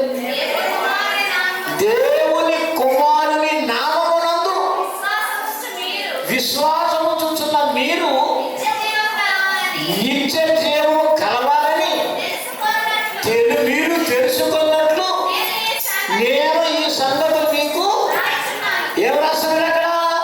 ఆయనను బట్టి నాకు కలిగిన ధైర్యం ఏంటంటే ఏమండి, మనం ఆయన చిత్తానుసారంగా ఏది అడిగినామో ఆయన మనది ఆలకించును అనున్నదియే. ఆలకించునని మనము ఎదిగిన ఎడల మనము ఆయనను వేడుకొనినది మనకు కలిగినది ఎరుగుతాము. అదే నమ్మకం. మనం ఏది అడిగామో మనం పొందుతామని నమ్మాలి కదా. ప్రార్థన చేసాం, వాగ్దానం చేసేది ఇస్తానమ్మా అన్నాడు. అది దొరికి వరకు మనం ఏం చేయాలి? నిరీక్షణతో పట్టుదలతో ఎదురు చూసే పని. విత్తన కంటే పంట రాదు. అన్న ప్రార్థన చేసింది, అమ్మా నీ ప్రార్థన దేవుని సన్నిధి నిలబడింది, నువ్వు గర్భం ధరిస్తామన్నాడు. వెళ్ళిపోయిన సన్నిధి నుండి మళ్ళీ ఎప్పుడు వచ్చింది? అప్పటి వరకు ఆమె ఎక్కడుంది? ఇంటి దగ్గర వేసి ఎందుకుంది? ఆ బిడ్డలు పెరిగిన తర్వాత మరి ఎవరికి ఇవ్వాలో అక్కడ వెళ్ళే వరకు, ఆ సమయం వరకు ఆమె ఎదురు చూసింది. దేవుని నామానికి స్తోత్రాలు. దేవుని పిల్లలమైన మనము, నీ ఉద్యోగంలో నువ్వు ఫలించవు, నీ వ్యాపారంలో నువ్వు ఫలించవు, నీ చేతుల కష్టాలు ఫలించవు, నీ గర్భఫలంలో ఫలించవు. నీకు ఇచ్చిన దేవునికి కార్యం నేను ఇచ్చాను దేవునికి. అమ్మా అర్థమైందండి? అన్నిట్లో ఫలించావు కదా, అన్నిట్లో ఫలించావా? మరి దేవుడికి ఏమి ఇస్తాను పడాలా? దేవుడికి ఇచ్చాడు కనుక దానికి కృతజ్ఞతగా చెప్పాలి. ప్రతి విషయంలోనూ దశరథపతికి రాశాడు, ప్రతి విషయంలో మీరు కృతజ్ఞత చెల్లించాలి. అన్ని విషయంలో కూడా కృతజ్ఞత స్తుతులు చెల్లించకపోతే దేవుడు మన యొక్క కృతజ్ఞతకి అది మనకి లాభకరంగా ఉండదు. కృతజ్ఞత చెల్లించాలి. అందించినవాడు దేవుడే, మన తీసుకున్నవాడు దేవుడే. యోగు గారికి ఉన్నటువంటి ఇచ్చాడు దేవుడు మళ్ళా తీసుకున్నాడు, ఎందుకు పిచ్చిదానా? ఇవన్నీ పోగొట్టుకుందని ఎందుకు దిగులు పడతావు? ఏమని ఎలాంటి వాళ్ళగా దిగులు పడుతుందని? ఏమో మూర్ఖురాల్లాగా, మూర్ఖులు ఏ విధంగా మాట్లాడుతావు, ఆ విధంగా మాట్లాడుతున్నావు నువ్వు. దేవుడు ఇచ్చాడు, మన ఇస్తాడు, వాళ్ళ నమ్మకం ఉండాలి. ఆ గొప్పతనం కావాలి అంటే మనము దేవుని ఆశీర్వాదం పొందటానికి కావలసిన కృపను పొందాలి అంటే ఈ ఉపవాస కూడికకు తగిన ప్రతిఫలము మన కుటుంబాలు కాదు, మన సంఘం కాదు, మన గ్రామం పొందాలి. సంఘం అభివృద్ధి పొందాలి అంటే మన బ్రతుకులు ఎలా ఉండాలండి? ఇతరులను మనము ప్రేమించాలి. నీ విరోధుల కొరకు ప్రార్థన చేయి. నీ మీద మనల్ని అటాక్ చేసిన వారి కొరకు నువ్వు ప్రార్థన ప్రేమించాలి. అందుకంటే నా నిమిత్తమై జనులెల్లరూ నిన్ను నిందించి హింసించి నీ మీద చెడ్డ మాటలు ఎలా పలికినప్పుడు నువ్వు ధన్యుడవే, ధన్యుడవే. మాకు ఊరుకుంటామండి, ఊరుకుంటామండి. ఎవరైనా అంటే నేను తొక్కుతున్నా నీకన్నా 4 రోజులు ఇస్తే అలాంటి బ్రతుకులో బ్రతుకుతున్నాం మనం. కానీ దేవుడి కృపలు ఈ రాత్రికాల సమయంలో ఈ కూటాన్ని ఏర్పాటు చేసే, దైవజ్ఞులు ఏర్పాటు చేసే కూటాన్ని మీరు బలపరచాలంటే, దేవుడి వాక్యం మీరు అనేక మంది ప్రబలంగా ప్రకటించాలి అంటే ఒక వ్యక్తి మారటానికి ప్రయత్నం చేయాలి. అప్పుడే దీనికి తగిన ప్రతిఫలం దేవుడు నీకు ఇస్తాడు. ఇన్ని సంవత్సరాలు, 2 సంవత్సరాలు, 3 సంవత్సరాల నుంచి 4 సంవత్సరాలు వచ్చాయినా అప్పటి నుంచి మీరు ప్రకటన ఎందుకు విధంగా ఏర్పాటు చేస్తూనే ఉన్నారు.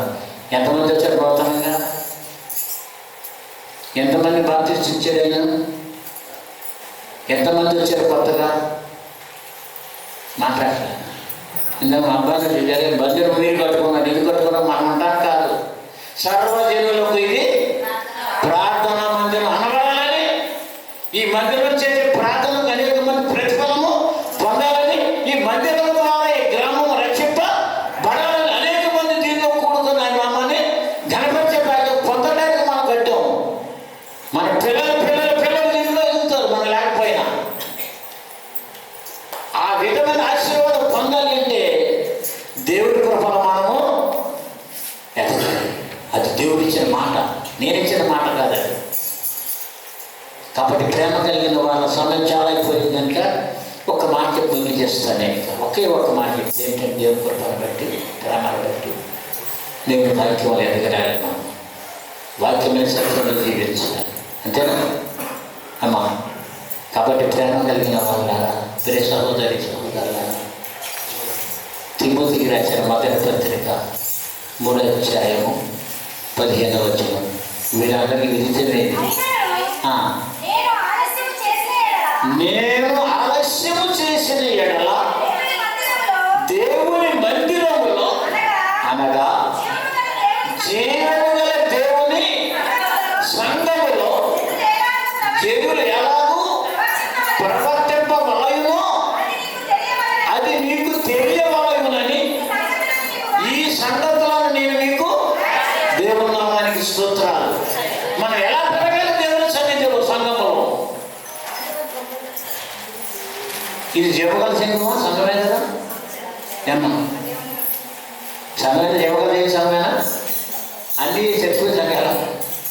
ఈ సంఘములో నువ్వు ఎలా బ్రతకాలంటే ఆ దేవుడితో బ్రతకాలని ఈ మాట నేను రాస్తాను. ఏదో రాస్తున్నాడు ఎక్కడైనా అనుకున్నా. ఆ సంఘము సత్యమునకు స్తంభమును ఆధారమై ఉన్నది, నిరాక్షేపముగా దైవభక్తిని గూర్చిన మర్మము గొప్పదై ఉన్నది. ఆయన సశరీరుడై ప్రత్యక్షుడై ఉన్నాడు. దేవుని నామానికి స్తోత్రాలు. సశరీరుడు ఏంటంటే మానవ శరీరం ధరించిన లోకానికి వచ్చాడు. సశరీరుడే. ఆయన కూడా మనకున్న బలహీనతానికి. కాబట్టి ప్రేమ కలిగిన వారులారా, ఈ మాట బలమైనది. ఇది దేవుని దేవుని సంఘములో మనం ఎలా బ్రతకాలి, ఎంత ఎలా మార్చాలో వాళ్ళు తెలుసుకోవడానికి ఈ మాట నేను మీకు 18వ దానిలో 16 చివరి మాట చదవండి. ఆత్మ విషయమై, ఇది ఆత్మ విషయమై దేంట్లో తీర్పు? ఆత్మ విషయమై.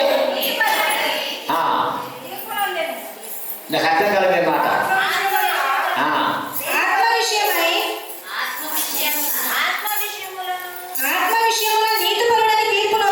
ప్రభునామానికి చాలమ్మా.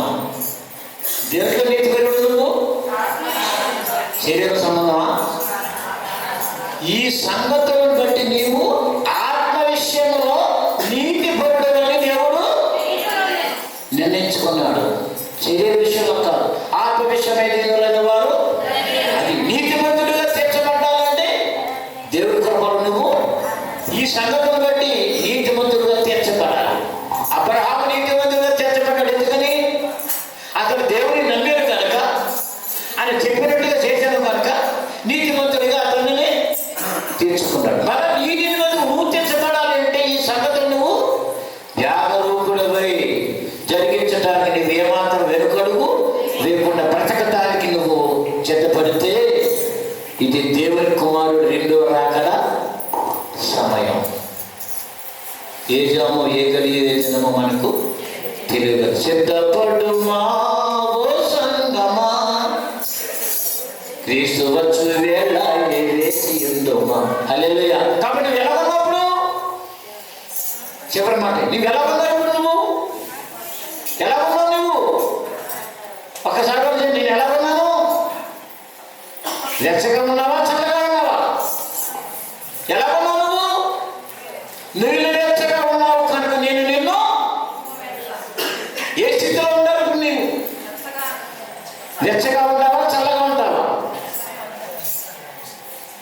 నువ్వు వెచ్చగా ఉన్నావు కనుక నువ్వు, అందుకని ఏ స్థితిలో ఉన్నావు ఒకసారి జ్ఞాపకం చేసుకో. ఏ స్థితిలో మానవ జ్ఞాపకం చేసుకో. అందుకే దేవుడి కృపను మనం సాగిపోవాలంటే ఒక వెళ్ళిపోతాం. ఒక్కోసారి ఎక్కడికెళ్తా కూర్చొని అంటే ప్రకటన గ్రంథం 2:20 ప్రకటన 2:20 ముగించేస్తాను మాట. ఎందుకంటే నేను అలాగే వెళ్ళిపోతాను. అక్కడికి నాకు దొరబాబు గారు గుర్తొస్తున్నారు. అయినను నీ మీద తప్పు ఒకటి మోపవలసి ఉన్నది. అదేంటంటే తాను ప్రవక్తినని చెప్పుకొనుచున్న యెజబెలును స్త్రీని నీలో ఉండనిచ్చావు. యెజబెలు స్త్రీ యొక్క ఉద్దేశం ఏంటి? యెజబెలు యొక్క చెడు ఉద్దేశం ఏంటి? తన భర్త కొరకు ఒకరినే చర్చించేసి, అది రాజు కాదు, రాణి కాదు, అది అన్యురాలండి. యెజబెలులాగా దాని బ్రదర్ ఉంచుకున్నావా? తెలుసుకోమ్మా. జారత్వము చేయటమును ఏమండి? విగ్రహములకు బలి ఇచ్చిన వాటిని తినుటకును, అది విగ్రహములకు బలి ఇచ్చిన వాటిని తినుటకును అది నా దాసులకు బోధించుచు. ఎవరికండి? ఎవరు బోధిస్తున్నది? ఏ బోధ చేస్తున్నది? దేవునికి వ్యతిరేకమైన అదే నీకు జ్ఞానం. అలాంటి మనస్తత్వం కలిగి జీవించుట కంటే పౌలుగా అన్నట్లుగా బ్రతుకుడు క్రీస్తే ఆ శక్తి మనం పొందడానికి మనం ముగిచేస్తాం దేవుని కృపను. కాబట్టి ప్రేమలను ఏవైనా మీకు విసుగాలు ఉంటే దానికి క్షమించండి. ఏదైనా మీలో మార్పు రావాలని మార్పు కలిగి నీ దైవజీవికి పరిశీలన చేస్తూ కొంచెం ముందుకు సంఘాన్ని బలపరచుకోవాలని ప్రయత్నం చేయండి. ఈ గ్రామంలో సత్య సువార్తను ప్రకటించుటకు గ్రామమంతా మన సత్యాన్ని ప్రకటించబడాలి. నేను ఇక్కడ చేసినప్పుడు వీధులంతా చప్పట్లు కొట్టుకుంటూ పన్నసారి పనులు చేసాం. మా పిల్లలు చిన్నవాళ్ళు వీధులంతా వేసినవి పుట్టిన అని డిసెంబర్ 25 కాదు, ఇప్పుడు చేసాను తెలుసా? దాన్ని బలపరుచుకోవాలి. ఇలా ఆ ప్రకారం జీవిస్తే ఈ సత్యములకు స్తంభమును దేనికి ఆధారమైంది? సత్యానికి ఆధారం. ఈ సంఘాన్ని మనం ఎలా ప్రవర్తించాలని అక్కడ రాయబడింది కనుక ఆ ప్రకారంగా జీవించడానికి శక్తిగల దేవుడు నీకు అన్ని విధములుగా మీ కుటుంబాలకు సహాయం చేసి ఆత్మ ద్వారా నడిపించినట్లు శక్తిగల దేవుడు మిమ్మల్ని అందరినీ ప్రేమించి ఆదరణ కృపలో నడిపించింది. ఇదే యొక్క కృప మీ అందరికి తాతోడే ఈ త్యాగ నింపి నడిపించిన గాక. మీ అందరికీ వందనాలండి. చిన్న ప్రాంతం మీ తల్లిని దగ్గర చేసుకోండి. పరిశుద్ధుడా, కృప కలిగిన ప్రేమ కలిగిన పరమండలంలో ఉన్న మా ప్రభువా, ఈ పరిశుద్ధమైన నామమును బట్టి దేవా, ఈ రాత్రికాల సమయంలో ఇదిగో 2025 సంవత్సరం చివరి గడియలో మేము ఉన్నాం. ఇది కేవలం మార్పే కానీ సృష్టి మార్పు కాదు. కాబట్టి ప్రభు కేవలం మారుతుంది, మొదటి నెల వస్తుంది, నెలలో కూడా ఉన్నాయి ప్రభు. అలాగే కేవలం మార్పు ఈ చివరి నెల 2026లో ప్రవేశించి వరకు మమ్మల్ని బలపరచండి. ముఖ్యంగా నూతన శక్తి, నూతన బలముతో ఆ నూతన సంవత్సరంలో పాల్గొన్నట్లు ఈ సంవత్సరాలు మీరు మాకు తోడుగా ఉండాలి. ఆ పరిశుద్ధ కాలం ఎదుగుచే బిడ్డలు గొప్పగా ఉండాలి. సత్యంలో గ్రహించి సత్యంలో ఎదుగుబాటు చేయమని ఈ కొద్ది మాటని సరిగ్గా చేర్చుకొని ఈ భంగిరిగూడెం గ్రామంలో ఉన్నటువంటి జీవన దేవుని సంఘాన్ని నీ కృపను కొరవరించి ఇప్పుడు పాలు పొందిన ప్రతి బిడ్డలను పేరు దీవించి వారికి ఉన్న సమస్యలు పరిష్కరించి వారికి ఉన్న వ్యాధి బాధలు నిర్మూలన చేసి నీ భయభక్తులు కలిగి నీ త్రోవలలో నడుచుకున్నట్లు ఈ ఉపవాస ఆరాధన క్రమాల్లో తగిన ప్రతిఫలం పొందే భాగంగా నీ బిడ్డలకు ప్రసాదింప చేయటకు ఏర్పాటు చేసిన దైవజనులను వారి కుటుంబాలను ప్రేక్షకులకు వచ్చిన మమ్మలను మా యొక్క ప్రయాణములకు మీరు తోడుగా ఉండి చాలా గమనించాలని చేరువరకు మాకు మీరు తోడుగా ఉండి నడిపించుకున్నట్టు వీళ్ళు మాకు కాపుదలుగా ఉండి వీళ్ళు చెప్పినట్టు మీకు మహిళలు బలపరచుకోమని ఈ సంఘ కాపుకొని బిడ్డని మహిళలు బలపరచు అనేక మందికి ఈ సత్య ప్రకటి జ్ఞానం అతి గొప్ప దైవభయం కలిగి మీ భార్య బిడ్డ ప్రసాదం చేయమని ఇప్పుడు కూడా నైనా మృతులైన వారిని జ్ఞాపకం చేసుకున్నట ఆశీర్వాదకరం. ఎలాంటి ప్రదేశంలో దేవుడిని నిర్ణయించి ఉన్నాడో నేను చేసే ప్రతి పని వారికి ఆటంకము కలుగకుండా వారి యొక్క నామానికి ఏ విధముగా నాయన అనాలోచన కలుగకుండా వారి పేర్లు బలపరచుటకును నేను చేసే సేవ అనేక మంది బలపరచుటకును అక్కడే నీ కృపను బలపరచుకునే బాధ్యత కూడా ప్రసాదం చేయమని దీనులను హీనుడను బలహీనుడను నా ప్రాంతం ప్రతిఫలంగా నీ కృపను మమ్మల్ని ఆత్మతో నడిపించుకొని త్వరగా రానున్న నీ కుమారులైన మా ప్రభువును జగదర్శకుడును పాప విమోచకుడును నజరేయుడైన యేసుక్రీస్తు వారికి శ్రేష్టమైన నామములో ప్రార్థిస్తూ వారికి వేడుకొనుచున్నాను మా పరమ తండ్రి. ఆమేన్.